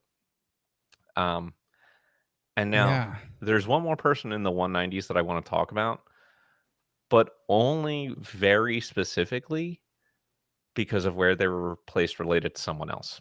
So I'm going to have to give you a little spoiler for someone who's in the top 100. 192 is Lita Ford, but Joan Jett is 76. Okay. So obviously they both like hit it big with the Runaways together. Yeah. I mean, is there anyone like much more famous, much more iconic to music? Sure, Joan Jett, no issues there. But like purely on guitar, is there anyone who doesn't consider Lita Ford like the stronger of the two? I always thought, at least. Whoever came up with this list, I guess. I mean, Yeah, I just thought that was. I I thought it was really strange that Joan would be ranked so much higher than Lita Ford. it's always interesting here because it's like, hey, what is the qualification, right? Exactly, because it's Is the qualification just instrumental skill, right, or is or it is the qualification, do you include the popularity? Do you include like legacy? exactly? What are you quantifying? Exactly, and that's the thing. Like, because I think sometimes I think it's a million different things. I think it's influence. I think it's legacy. I think it's name recognition, and I think it's skill. And I also think Yeah. that there is no specific formula where they combine those things and try to rank them Yeah. accordingly. I think they're just like, here's someone who you should throw in because of legacy. Well, this person is just so skilled you can't leave them off, so throw them in there somewhere. Like there doesn't seem to be any rhyme or reason to where anyone's put. That makes, Um, yeah, that's, and that's what confuses me. I think that's why it's so controversial. And here, so like I've thrown out some names of people who I think are really good and I think should be higher. There were yeah. there are two here that are one I actually glossed over. I almost forgot to mention him. At 205 is Eric Johnson, who is like What? literally like his career is based on the fact that he is like a guitar god type of guy. Yeah. Like that's why he is famous. That's why he puts out records. It's because of his guitar skills, like that he is so well known and recognized and loved. And I just don't understand how he's 205. And at 186 is Steve Lukather, like one of the greatest and most prolific studio musicians of all time, and Yeah. also put tons of great guitar parts Taking on away, Toto records as yeah, I was like, well. taking Like away Toto, he has still should be higher done than a 186. ton. Yeah, I don't understand Luke being all the way down at 186. I don't get it. Just barely edging him out at 185 is my mother-in-law Peggy Jones. I don't think that it's actually her because she doesn't play guitar. Would be incredible. It would if Rolling Stone was like, we know you've never played, but with just a little training, this is where you'd rank all time. Yes. I mean, very strange. Very. I don't know who the actual. I'm sure she's very good. I have no idea who she is, so I can't make any other comments.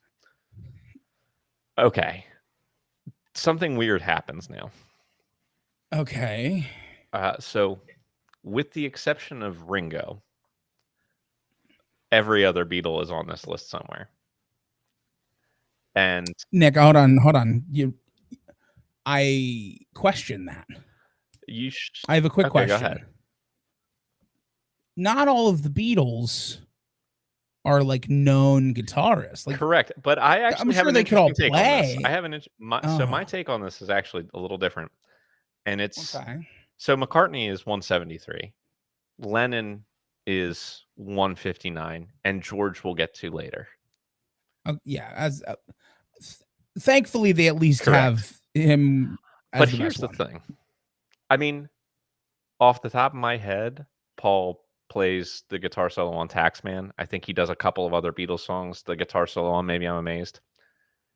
There's a really good argument that Paul is at least the second best guitarist in the Beatles. Like, if we're taking their leads into consideration, obviously Paul was the bassist for the Beatles, but the leads that he has played in his career and the guitar work he has done, I think he's a better guitar player than John Lennon was. Like, I think he definitely is. Yeah. So that I thought was strange. Like, you're going to include someone who's primarily known as a bassist, but then like, let's be a little bit more honest about it. Like, he's got really good guitar chops too. But also beating out Paul by one slot, and this is super strange to me, is Chrissie Hynde, who I love Chrissie Hynde, love the Pretenders, but she was the rhythm guitarist, like James Honeyman Scott or something being on the list as someone who was like playing the leads for the Pretenders. I would have been like, all right, yeah, I get Yeah. that. I get a placement on the list here for a band like that. But I mean, just because she was the front woman and the most recognizable face and voice of the band, she gets on here when I think she's not the person in the band who belongs on the list. I would agree with you. That's Yeah, and very again, not strange. hating on her as a guitarist or a musician, but just as thinking No, about what that band was and who was playing guitar parts, like she's not the one who I think of as being the great guitarist on the list. agreed. I'll keep going. So I'm going to slide Oh, down. good. Just a quick mention, quick shout out to Dave Davies at 164. Okay. He's definitely dropped from their most recent list. At 157, again, I mentioned they went jazz, and someone you have to include is Pat Metheny. Little low, possibly. I think there are definitely some arguments for Metheny going higher. I think you're always going to get jazz too low. That's fair. I mean, realistically, like I would be surprised if you, because jazz is such a technically complex style that to accurately pull it off, you have to have a huge level of talent. So like I feel like they always get, I feel like any jazz musician gets like pretty underrated. Mm-hmm. Even if you don't like jazz, which a lot of people don't because it's a lot. You have to, when you're listening to jazz, you're not listening to music the same way you're listening to pop or even rock or any of that stuff. Yeah. You're listening for those changes, the crunchiness, the all that stuff. Sure. So and so to round out the 150s, a couple other names to mention just to show like a little of the diversity in the list. You got Carl Perkins at 156, some of your early influence type of guy. And you've got Ani DeFranco at 152, kind of the acknowledgement, I would say, of her like varied use of the instrument, constantly like changing up her tunings and different things like that with like the arrangements of her songs. Sure.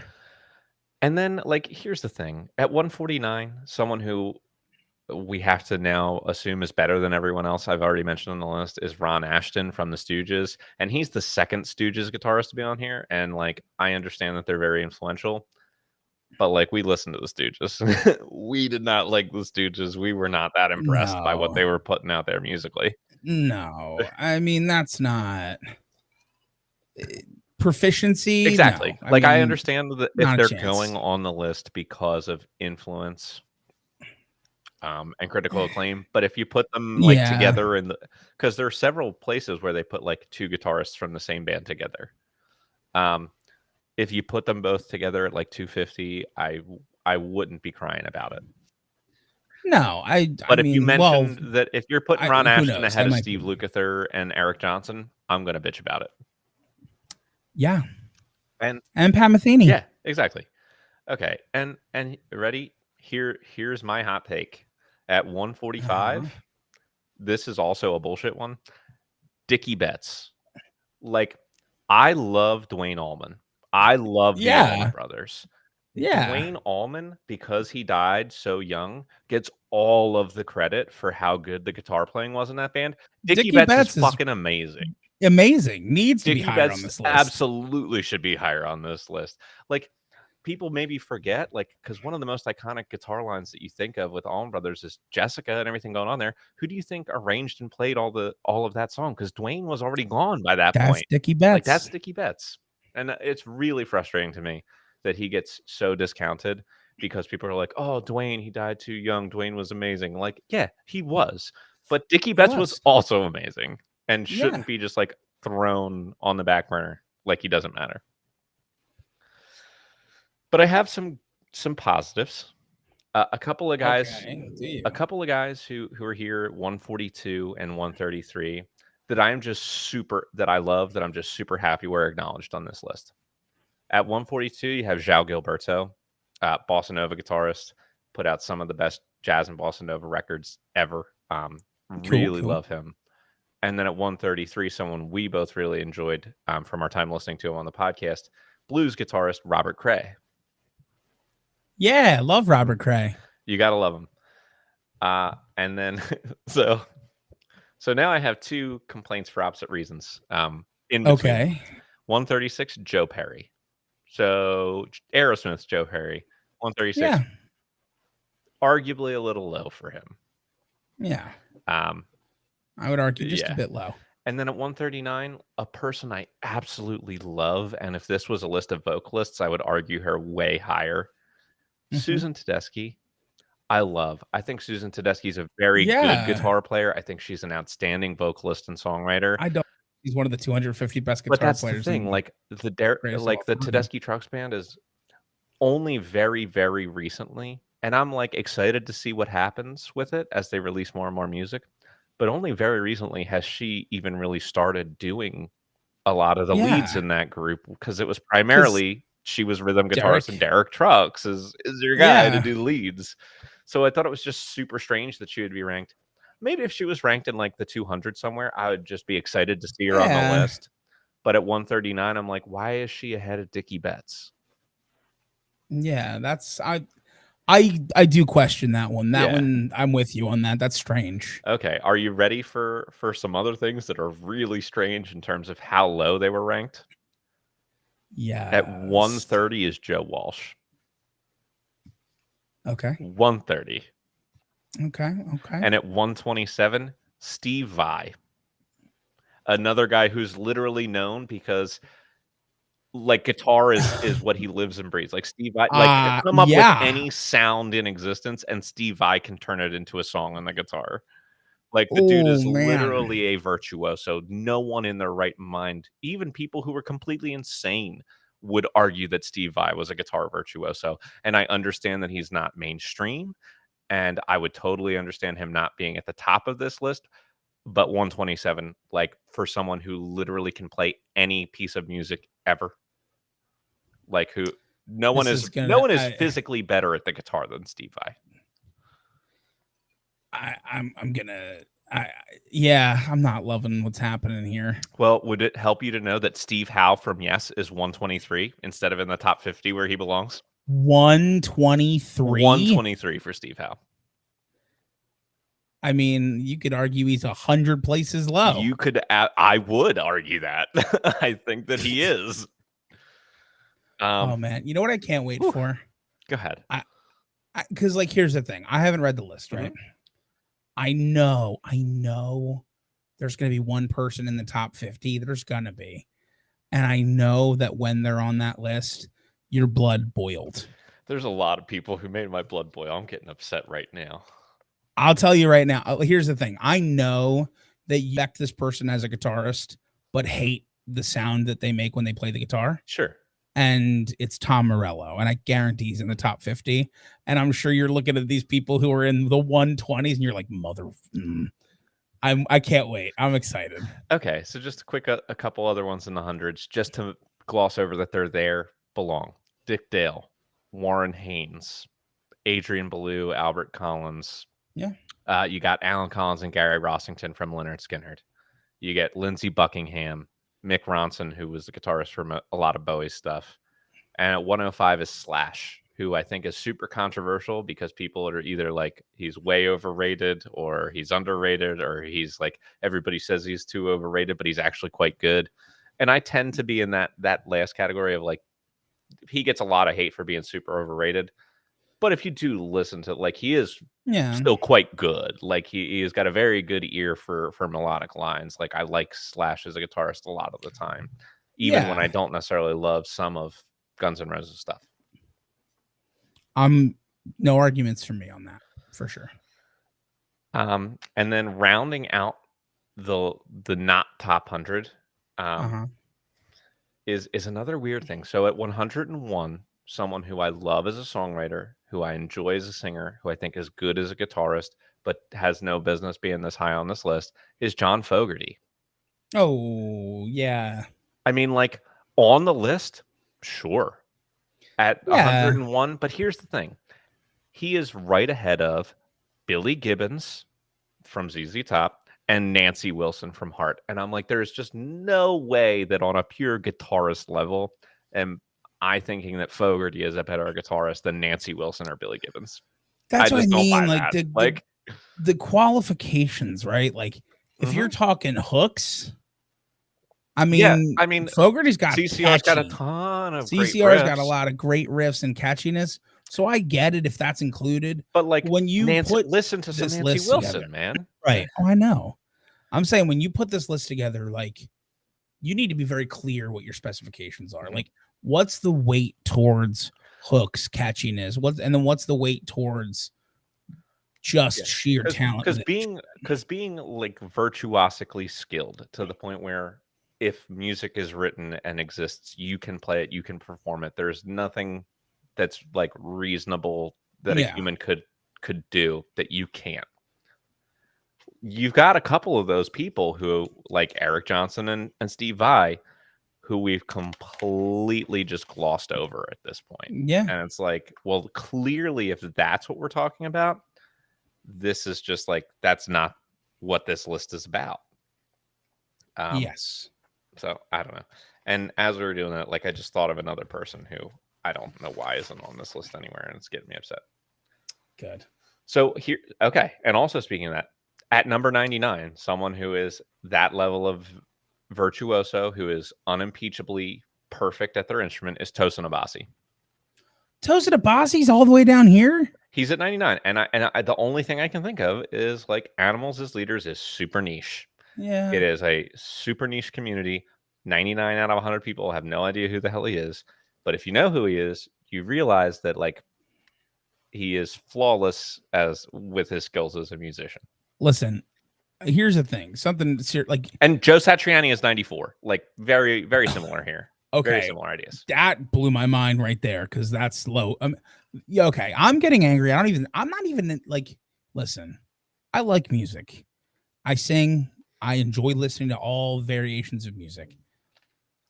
I don't hold that much weight, you know what I mean, on the guitar. Like, not as much as you. Sure. I love the guitar. Mhm. I think it's a wonderful instrument. I love listening to it.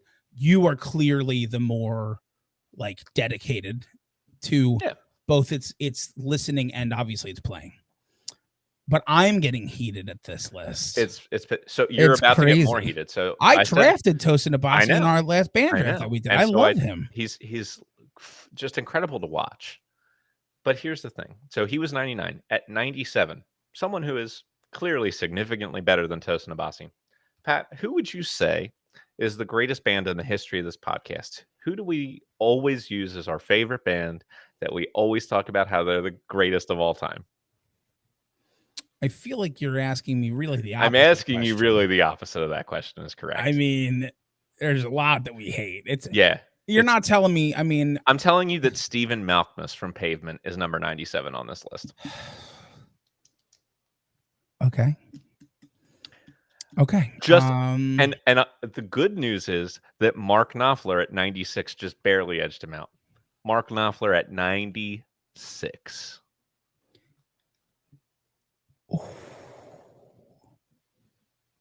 We are officially in the land where I am like legitimately calming myself down. Yeah, it's very upsetting. So here's the thing. You know who's way better than Mark Knopfler? A couple of people we covered on the podcast this season. Lou Reed. Like, okay, we know the influence of Lou Reed. We know the critical acclaim. We listen to the music. 89 as a guitarist. Are you out of your fucking mind? That's so bad.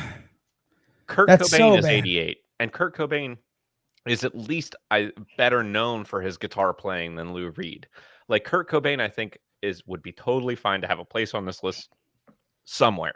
Yeah, listen. I'm way less pissed about him than Lou Reed, but I still think 88's a little high. I'll be honest with you, as somebody who likes Nirvana, and I do too. Right, you're probably 100 points high on him. Mm-hmm. Especially with the people that are. I mean, if you would put him in like the 180s, I'd be like, yeah, makes sense. Sure. I mean, 100%. Career cut short, but a lot of talent, a lot of a lot of grit in his writing. But sure, dear Lord. And then look, it's not all bad here. You get like part of me is, can we just get acknowledgement of certain artists who are not mainstream, but like absolutely deserve some recognition because they're fantastic at what they do. Absolutely. And Larry Carlton is one of those guys who's played, in a lot of studio sessions on a lot of songs, played some Steely Dan solos and things like that. Like just phenomenal as a musician. I'm glad he's on the list at 85. I'm glad that he's at least acknowledged. Once we got into the jazz world, if this list didn't include Wes Montgomery, I would like have to start writing angry letters to Rolling Stone. And he is at least on here at 82 because Wes is one of the most phenomenally talented and influential jazz guitarists ever. At 80, here's a guy like I'm stuck between like, am I glad he at least was given the recognition versus is he still too low at 80? Is Derek Trucks. That is rough to have him that low. That's the question. Like, is it one of those things where maybe like the next time they put out a list, Trucks goes a bit higher? I would hope so. I would also hope so, but it does seem okay. So I've said all the I could have seen him being like number 50. Oh, for sure. And I would have been like, cool. Like, I don't think he needs to be. Yeah. This list doesn't have to match my list of 250 favorite guitarists of all time, but I would just like to see like some sort of like clear like formula or something I can That's like what hold it is, on right? to. Or at least I'd like to see the people that I'm talking about being acknowledged in some way, even if they're not super mainstream. And they've got a ton of people who are not mainstream at all here on this list. Like this list is filled with like at least 100 names I've never seen before in my life. So I want to make that clear. Like they were not like penalizing guitarists for not being mainstream or famous. Like if they were skilled, they were putting them on here, which I'm going to get to again when I'm bitching about all the people who didn't make it onto the list at all. I have a question for you. Okay. Do you think it would be better or worse? Say like more than just trying to include and then piss off as many people as you can went into the making of this list, right? Sure. Say they actually do like similar to what we do, where they have like 5 or 6 categories, right? And they're ranking them all. And this is the way it shook out. I would be shocked. Me too. Would it be more like controversial and like anger inducing or less if they included the scores? So if they like, if they had I think it would be better. Number 80, Derek Trucks. I would appreciate it more. And then this is why. If there was a process, I would like there's always a blurb, but the blurb is just like, about why so-and-so is so great, which is wonderful. Like I want that. Like I want you to, especially for someone like me who doesn't know, like I'm sure if I don't know 100 of these names, most people don't know half the people at least. Yeah. Like let's introduce you to this musician and talk about what makes them great and maybe like use this as an avenue to get people to try out some music they'd never heard of before. Like that would be the best thing. But like you also need to explain your reasoning a little bit more clearly. Yeah. So anyway, at number 77, a guy who just sits there and fucking strums the acoustic guitar, Willie Nelson. Willie Nelson is 77. They think that Willie Nelson is better than Derek Trucks. Now, and that's why I need to die. Hold on. Now this is important. On a per song, like if every song is worth a drop in your bucket of talent, Willie Nelson, I'm surprised he's not number 1 because he has like 70 albums. Yeah. Well, no, that's rough. Okay. That's crazy. That's a terrible call. That's a bad call. I like Willie Nelson as a dude. All right. Here's another terrible call for the opposite reason. All the way down at 75 is Richie Blackmore. What are we doing here, folks? What are we doing? He's got to be in the top 50. Yeah, you would think gotta so. be. You would. And there'll be people that you could potentially kick out here. Good. All right. I'll tell you what. Listen. Let's start going through a little more. Come on. Yeah, I'm just going to mention some names. Yeah, mention some names. Yeah, we're close. So a couple of jazz guys who still did make it here that I'm glad are acknowledged. John McLaughlin, Django Reinhardt. Yeah, obviously. Your Uncle John McLaughlin. That's right. And you got to have Django. Like you can't not have Django Reinhardt on this list somewhere. Yeah. I think that would be an affront to the history of guitar. Same thing with Les Paul at 68. Again, I think this is more his name that puts him at 68 than his music. Yeah, I would agree. But he's on there. Okay, at number 64, Carrie Brownstein from Slater-Kinney. Very influential in their circles band. band that definitely has a legacy, guitarist who doesn't belong on this list. Yeah, that's rough. That's rough. Having just covered Slater-Kinney this season on the podcast, Doesn't make any sense. That's rough Sorry. for me. At number 61, in the place where I'm like glad he's on here, probably should be like 20 or 30 slots higher, is John Mayer. At number 58, That's not a bad spot for him. I'm glad he's at least. I listen. I know he's Very low well. for you, and he's low for me too. Having been, but friends he's with you getting long this enough. acknowledgement. Yeah. Same thing with 58. Alex Lifeson from Rush. I could have seen him 10 to 15 places higher. I would have been fine with it. Yeah. I'm fine with where he is. I'm glad he's acknowledged. 57, though, here's another one that's going to piss you off, and it pissed me off on the original list, too. It's Thurston Moore and Lee Ronaldo from Sonic Youth, another band that we listen to, and it's like, it's literally fucking noise most of the time. Like, if I you want play to talk guitar about why at that's least as good artistic, as he does. So are you telling me I'm the what number was this? 57. I'm the 57th best guitarist of all time, I guess. Because I could easily pick up a guitar right now and make those noises. Yeah, look, I didn't want to just sit here and hate on Sonic Youth. Like, it's fine. Like, they were critically acclaimed. They did their things. But to 99% of the population, their music is just fucking noise. 56, another guy who's way too high, in my opinion, even though I love him. He belongs on this list. He maybe even belongs, like, closer to the 100 range. Johnny Marr from the Smiths. Yeah. Like, he's not a lead player, but he's one of the best riff writers of all time and an excellent rhythm guitarist. He doesn't play very many leads. That's not what the Smiths did. He belongs on the list because he was so good at the other parts of guitar, at every part other than lead playing. But I still think that's a little high for him. At 53, someone who belongs in the top 5, Trey Anastasio. Fuck all the Fish haters out there. Trey is like... Trey needs to be somewhere like way higher than 53. Here's what I'm gonna say. As somebody who enjoys Fish, but is not a Fish head like you're a Fish head, I'm glad that he's on the list where he is.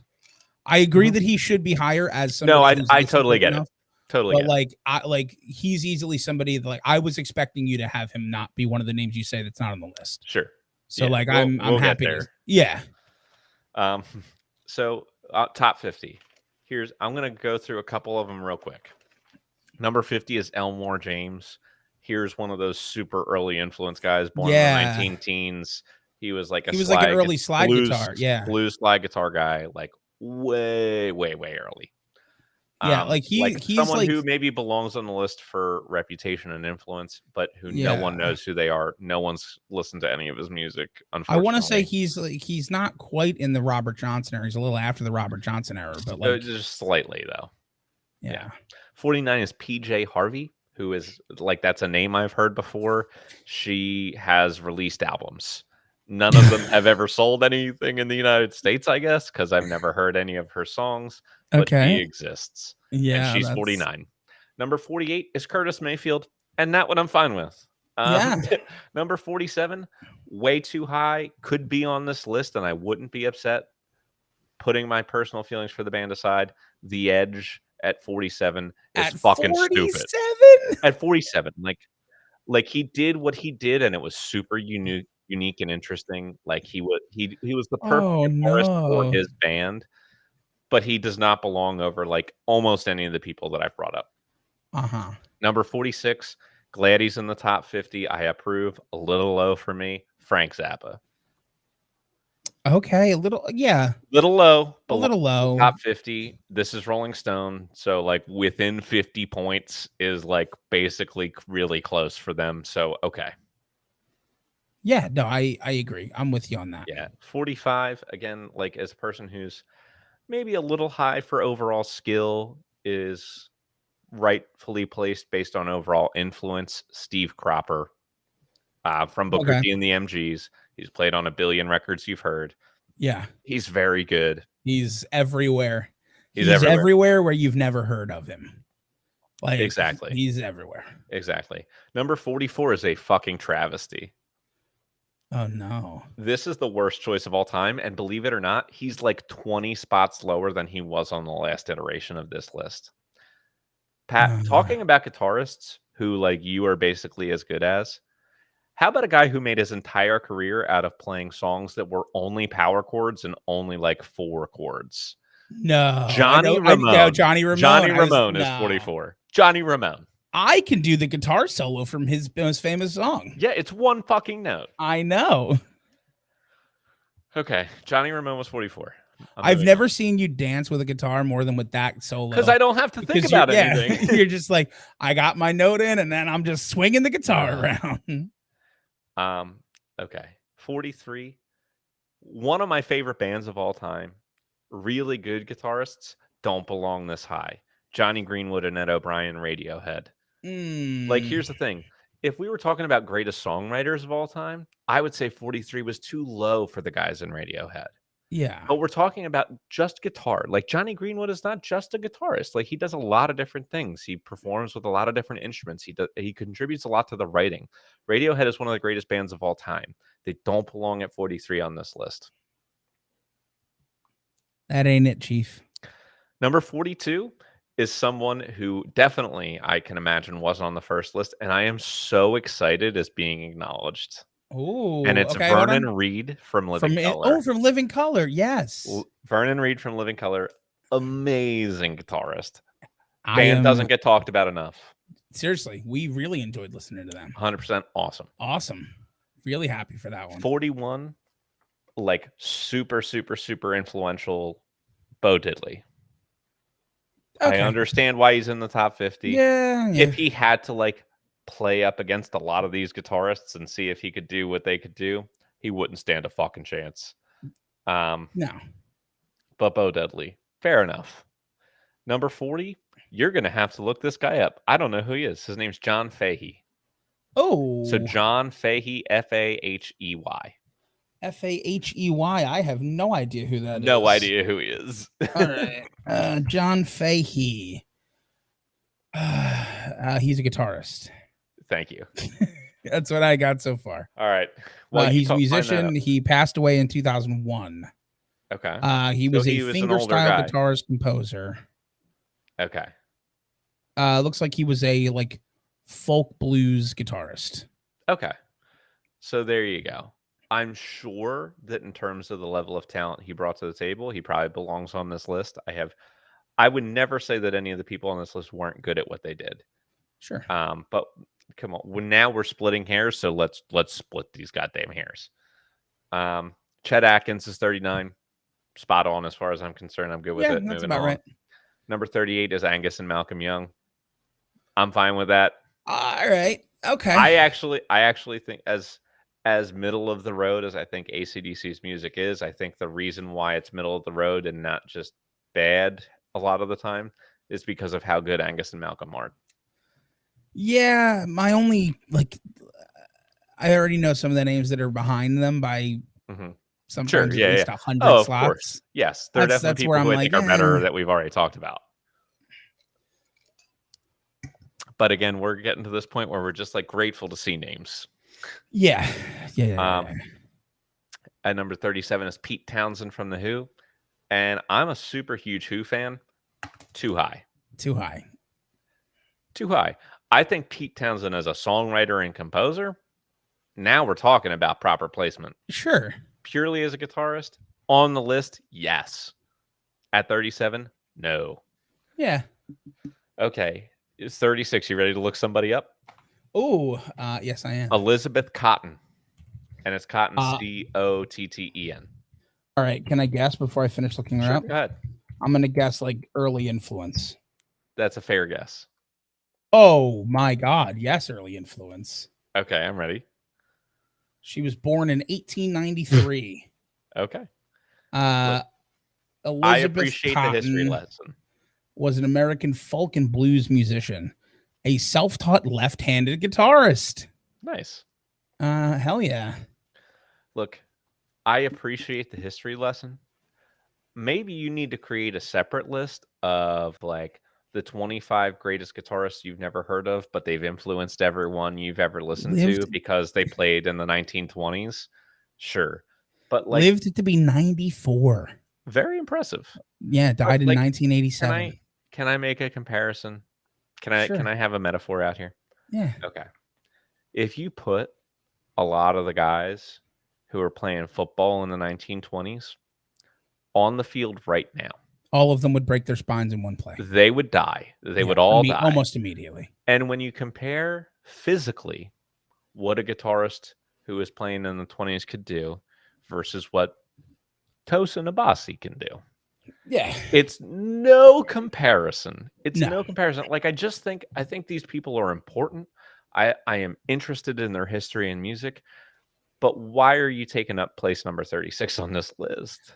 Yeah, that's why there's like a separate idea, a whole separate concept, so that I can learn about this history. I'll tell you two things real quick. One is a really cool fact about Elizabeth Cotten that I'll say in a minute. But to your sports point, there's a reason you see people who you think are like mediocre, and they'll break a record. They'll become the number one of something, and you're like, are they better than I thought? Like, I don't think they should be there. Like, if you look at like the top 10 quarterbacks for passing yards, it highlights how great someone like Dan Marino was, who was on that list from 40 years before everyone else was on that list. Yeah, definitely. And it shows like, you know, you're throwing the ball a lot more now, you know, just a quick sports point. Yeah, to your point, like eras should be taken into account. Exactly. But Elizabeth Cotten, really cool thing about her before we move on, played the guitar left-handed, but could only ever get a guitar that was strung right-handed. So she played the guitar fully upside down. Oh, that's super interesting.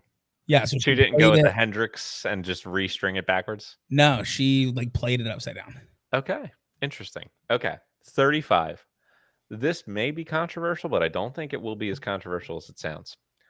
Way lower than people would expect this person to be, but the absolutely correct placement. Eric Clapton. Nah, fuck him. I hate him. So understandable. 34. I agree with you. That's a good spot for him. I also agree that's going to incite fury. But every time I hear Eric Clapton open his mouth, it's to say something stupid. Oh, of course. So I struggle. I totally get it. Number 34, surprisingly well placed. Jerry Garcia. I would have thought he would end up way lower because Grateful Dead, but that's about right. Sure. 33, sure. Also I think in a good place, making it into the top 20, make it into the top 50. I would probably put him a little higher on my list. Brian May. He's a little higher on my list too. I mean, I'm a big Queen fan, but I would probably put him like 25. I'm glad that he made it. He deserves to be on the list. Yeah. This is Rolling Stone. He should be higher. 32 should be lower. Here's a guy who is basically, for some reason, by Rolling Stone, considered to be the greatest guitarist of the last like 25 years. We listened to them. We weren't. I already know who it is. All that impressed, and it is Jack White. It's Jack White at 32. I don't get it. I don't get the Jack White love. I'm not a Jack White hater. Yeah. But he's not the 32nd best guitarist of all time. I think that's insane. No, the greatest thing Jack White ever did was play Elvis in, I think it was Walk Hard. There you go. That was by far the best thing he's ever done. Okay, 31, again, maybe controversial depending on who you are, too high, too low. I think this is actually one of the few things they got pretty much right on. George Harrison. Yeah. Fine with it. That's a good spot for him. He's in like that perfect spot of like he has to be a top 50 guy. Yeah. But he's not as like physically talented as some of the other people, but he was such a great writer for his instrument. Like an influential, perfect spot. Number 30 is nutso.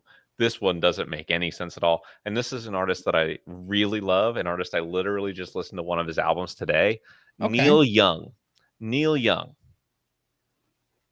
as in like Crosby, Stills, Nash and Young? Neil Young? That's the one. That's the one I just listened to after the Gold Rush this morning. And let me tell you, Neil Young is not number 30. No, I don't know if he was on this list. If he was on this list and it was like he's number 195, I would have been like, all right, whatever. Yeah. I wouldn't have mentioned it. I would have glossed 30? Over it. 30 is fucking This is because they couldn't put Bob Dylan on the list. Yeah, I guess so. This is why. Neil Young is better than Bob Dylan and a guitar, but oh my God. That's kind of insane. Okay. Kind of insane. So I told you there'd be plenty of people in the top 50 we could kick out. So. Yeah. Okay. All right, and here's another one. Like, okay, I 100% agree with this guy being on the list. I 100% agree with him being in the top 100 because of influence and style. But I think he's placed a little high. Is Eddie Hazel from Parliament? Okay. Yeah. I agree with the list. I agree with the top I 100. agree I with don't agree placement with on the 29. list. I don't agree with 29. Exactly. That's a little crazy. 28 is the dumbest fucking thing they ever did. Oh, I already know who it is then. It's David Gilmour. Yeah, He should be in the top 5 minimum. It's as stupid soon that as he's you not. say, I saw the anger in your eyes and went, "Oh, this is David Like, Gilmour." you think I'm fucking angry now. You just wait till I get to the people who aren't on this list. This is great. I'm sorry. This I'm list with is you. so dumb. I'm with you in terms of anger, but I'm like, your reaction to this, like, for those of you who maybe don't get to see a lot of Nick outside of the podcast, I don't really like. He doesn't get really angry. angry. Like, Nick's pretty even keel. The only time you'll get him like flustered is like less than an hour before a gig if anything goes wrong. Yeah, exactly. Then Nick is a ball of goop. Exactly. Number 27, another one where I agree with the placement. It's like, what are you going to do here? They're throwing a bunch of the most famous blues guys in here somewhere. It's Buddy Guy. He's excellent. Yeah. He's on the list. There he is. What you talking about, buddy? I ain't your buddy guy. Number 26. Here's someone who's super trendy. Here's someone that, look, I think is innovative, that I think has a place in the musical discussion, who I wouldn't put nowhere near my top guitarist list. It's St. Vincent. I get that she has like really been a big deal lately. Yeah, she's been I do involved in a question lot of if it's like the things. fad over the. Okay. Yeah, but I think way too high. Yeah. Here's another person, like, he's too high. He's 25. He belongs on this list. If he was like in the 35 to 50 range, I would have been like, all right, I'm not going to fight you on this. Do I know? John Frusciante. Okay, Red Hot Chili Peppers. Red Hot, right.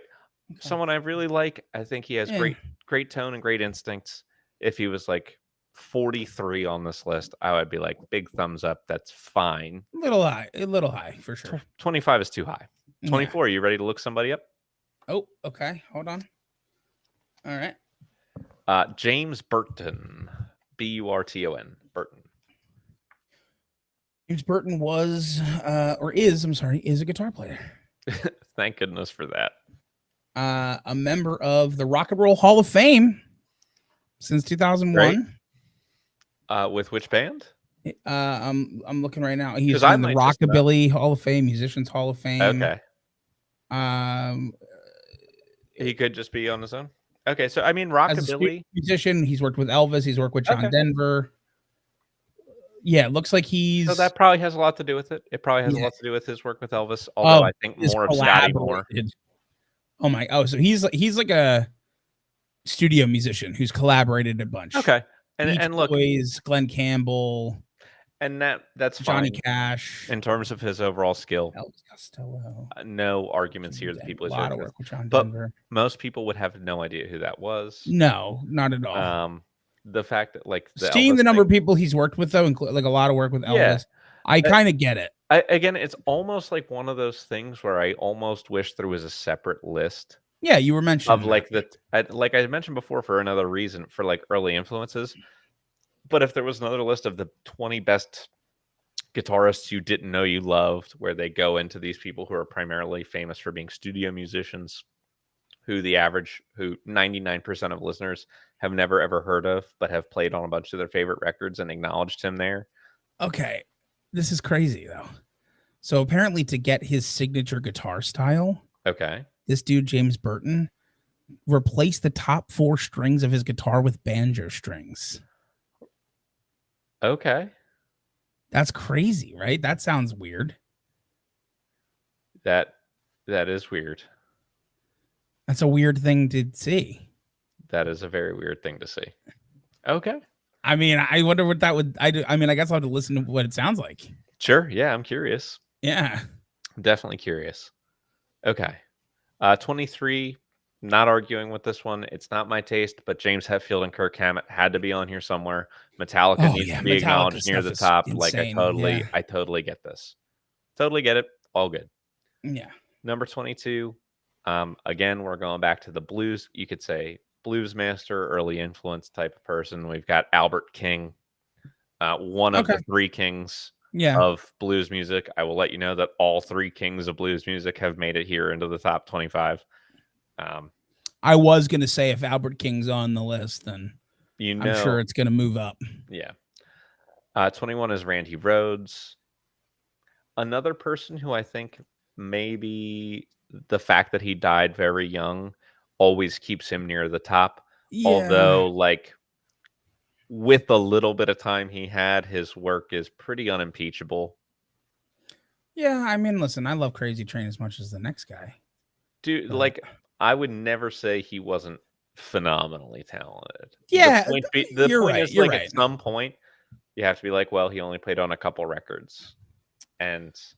But He wouldn't be I on don't our know. top 25 for that reason. No, but if I had to list people who I thought were like the most physically talented or skilled at the instrument, like definitely, yeah.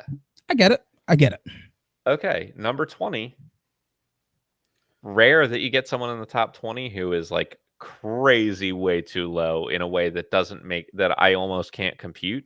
Other than Is David Gilmour Stevie Ray Vaughan. and Stevie Ray Vaughan. Okay.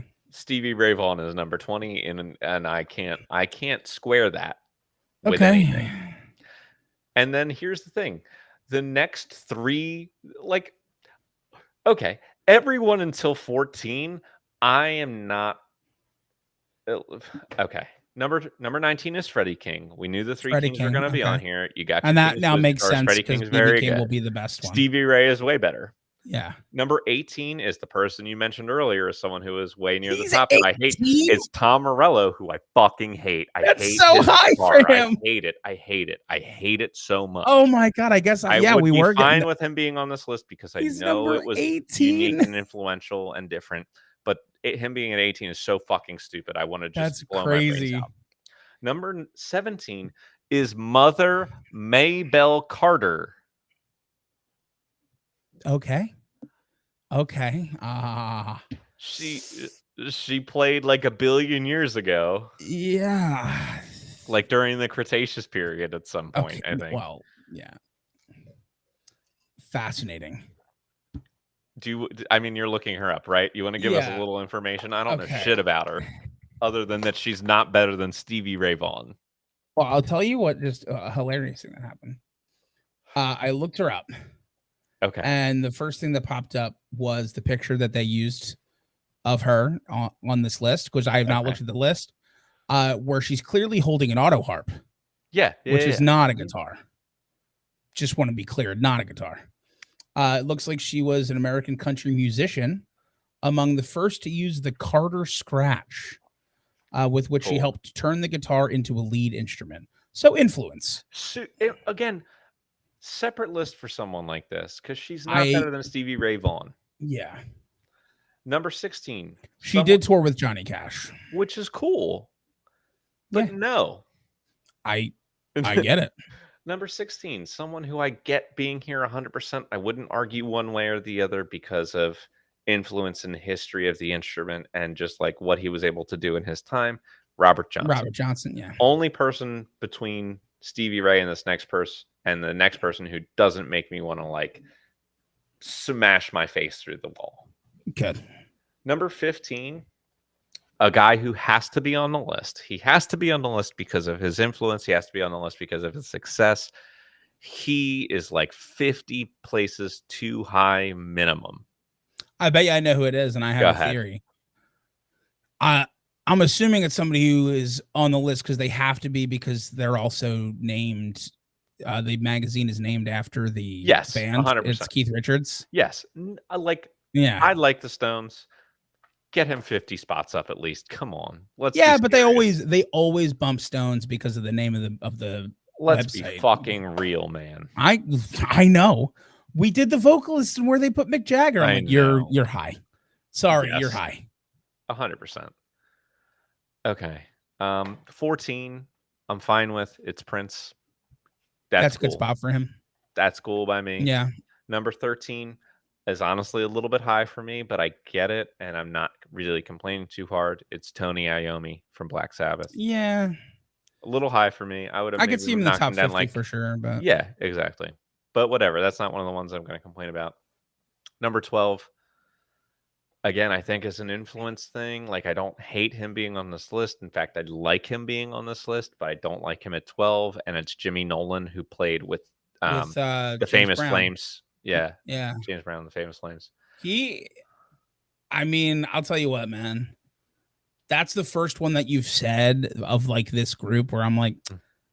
he's real good. I mean, we didn't talk about it as much because, Oh yeah, like I but don't. Again, I he, agree with him being on the list, but yeah, it's part of that style of music, but he really holds his own in it. uh-huh, Maybe not yeah, a 12 for sure, but right. I don't hate him. And number 11, here's another choice that I think is right in the correct range. Carlos Santana. Oh, okay. Yeah, good for him. Okay. Now, before we get to the top 10, do you want to know the people who weren't on the list at all before or after we do the top 10 Give me a quick summary here. Yeah, for sure. of I want to everyone know who's not some. on? Yeah. Okay. So I'll try to go by category. So we talked about like a lot of the early influence type guitarists who were on this list. But here's someone who fits that category pretty perfectly and somehow didn't make this list at all. Buddy Holly. Buddy Holly's not coming up.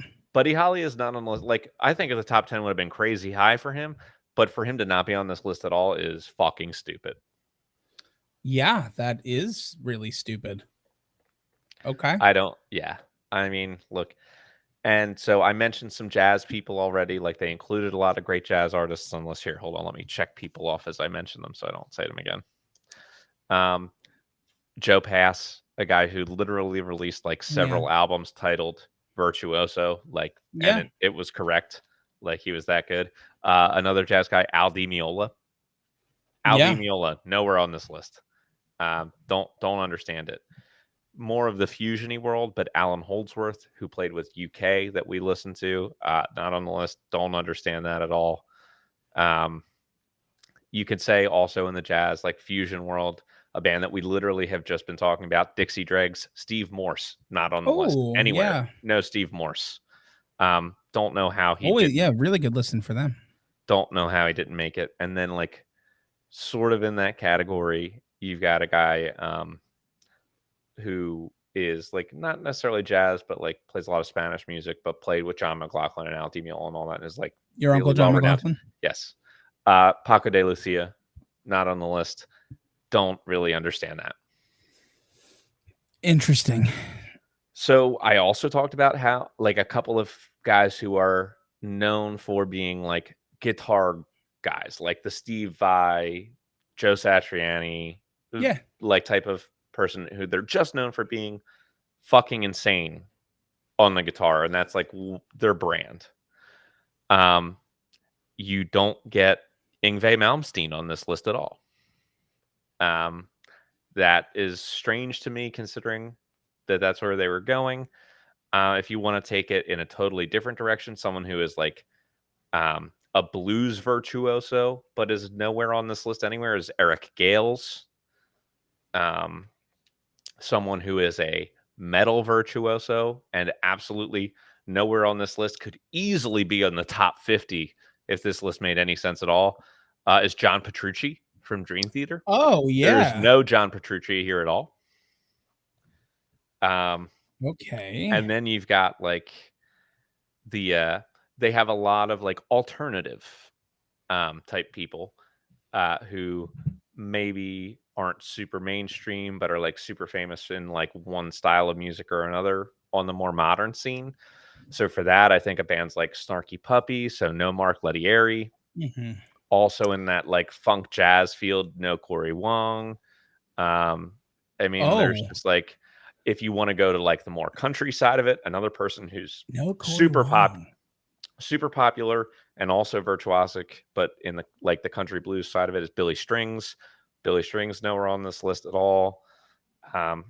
You want to look at the more classic rock era. Jethro Tull, no Martin Barr, anywhere on the list.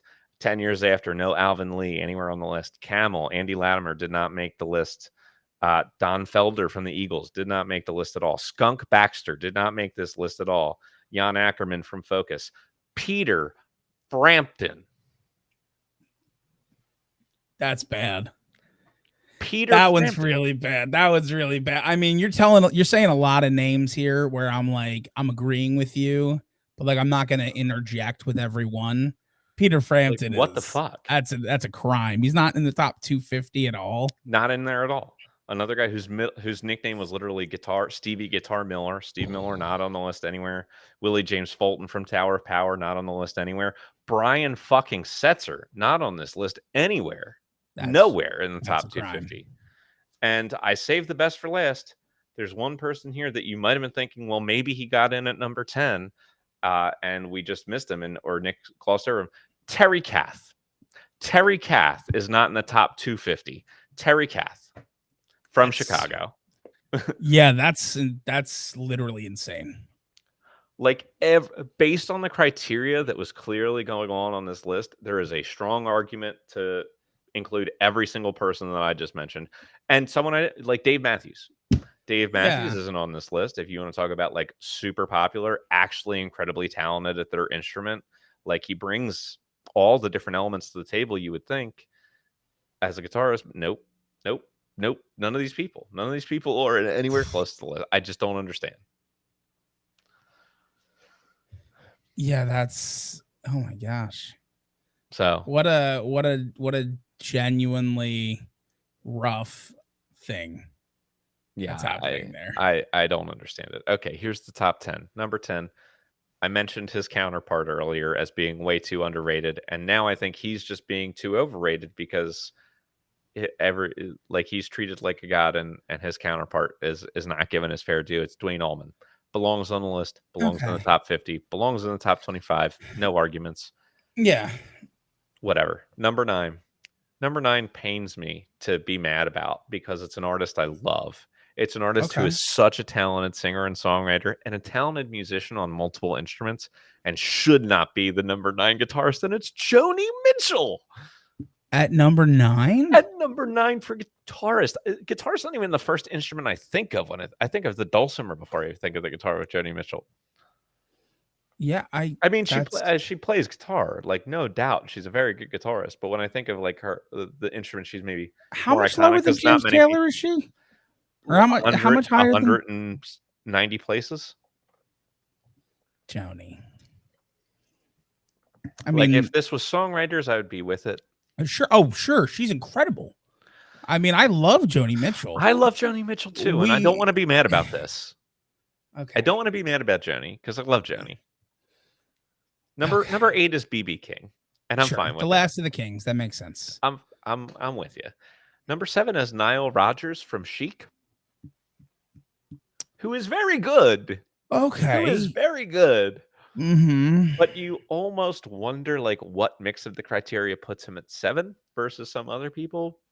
Like, I would never try to sit here and say like Nile Rodgers isn't really, really good at guitar, but also like his most famous playing is not even on Chic music. It's on the backing track that was used for the Rapper's Delight. Yeah, it was like samplings of his stuff. So, okay. Ooh, okay, whatever. Number 6 is Sister Rosetta Tharpe. I talked about her. I know. I said her name. I mean, like, here's the thing about Sister Rosetta. I didn't expect she'd be at number 6, but I said her name. She is probably a reason, like, when people Google her, they'll be like, how the fuck is the Gibson SG that old? I think that would be like the first thing that people thought of when they saw her. Listen, I'll tell you what. Sister Rosetta Tharpe, like, super influential, totally groundbreaking, and very talented on the instrument. Oh, no doubt. I mean, number 6 is probably high just based on skill, but like in terms of like trailblazer, trendsetter, of course. I mean, like in her time, like she was like an openly sexually fluid woman for sure. Like, kudos to who she is, while also saying probably a bit high on the list. Sure. Okay, number 5. And I will tell you the rest of the list. The top 5 is not bad. The top 5 is not bad. Okay. Top 5 is not bad. Okay. Everything else was bad. Number All right. 5 I is feel like Jeff I Beck. can. All right. Then I feel like okay. I may not know Yeah. orders, but I think like I Sure. feel them then. Number 5 is Jeff Beck. And Makes honestly, sense. it's like the only one who I would probably, if I was ranking my top 5 favorite guitarists, I would also probably put him right around 5. Yeah, that makes sense. I'm good with it. Do you want to try the top 4? Sure. Okay. If you're gonna guess, I'll just tell you where they are, because you might guess number 2 at number 4 or something like that. Okay. So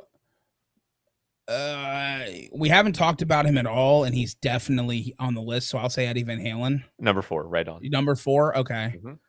Mhm. We haven't talked about him at all either, but you didn't mention him as an egregious error, so it has to be Chuck Berry's on the list. He is number 2, which Number 2. I Oh, think he's is number too 2. high. Yeah, Which but he's got to be on the he list. should be. I think if he was like 25, I'd be like, all right, cool. Right. I was like, I'm not necessarily saying I agree with him, especially not necessarily at 2, Mhm. but I do think for like, because we didn't talk about him at all in the 50, Mhm. I knew he had to be in the 50. Then I think Just like I know Jimmy yes, Page has to be in the 50. he's So number he's number 3. Yep. 3. And then what, Jimi Hendrix at 1? Yep. Mhm. Yeah, I mean that makes sense in that Right. realm. There are quite a few exclamation points on this list. This was upsetting. This was a bad time. I'm sorry. I'm so sorry. I want to let our audience and you know that this was your idea. I guess. I mean, it was like I called you and I was like, "Hey, Rolling Stone just released the new list of the top 250 greatest guitarists." And you're like, "Oh, let's make it an episode." And I said, "Okay." That is just so rough. Like I just don't understand how the people I mentioned missed it. And some of the people, like, why is Willie Nelson on that list? Like, none of it made sense. Okay. The top 5 made sense. Listen, here's the thing. We could talk and we could rag on the list forever. We did during the thing. Here's what we're going to do. We're going to go home. We're going to go. We're going to let this list lie now. We're going to hate it to ourselves. If you have any other things you want us to go over, any other lists, if you want us to come up with our own list just off the cuff of stuff, if you have any ideas of things you want to shoot at us for ideas for non-linear episodes we could do, fun stuff like this, let us know. We are always down to do stuff like this. It's fun little mix up from our normal episodes to kind of go a little wild here and just kind of enjoy the different aspects of music that aren't just grading people based on our criteria. Like, yeah, we're grading them based on Rolling Stone's criteria now. Exactly. So yeah, definitely please let us know if you have any other ideas. Thank you to Nick for curating this list for us. For going through the minutia to get to the real meat and potatoes of it all. I'm so sorry to you. Yeah, I'm glad you didn't have to also navigate Rolling Stone's website during this. Yeah, no, wasn't doing it. This would have been a 5-hour episode if you did. At least.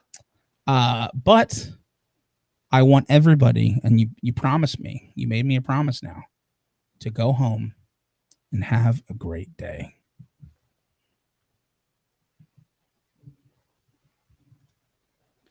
And fuck Jerry Lee Lewis. Yeah.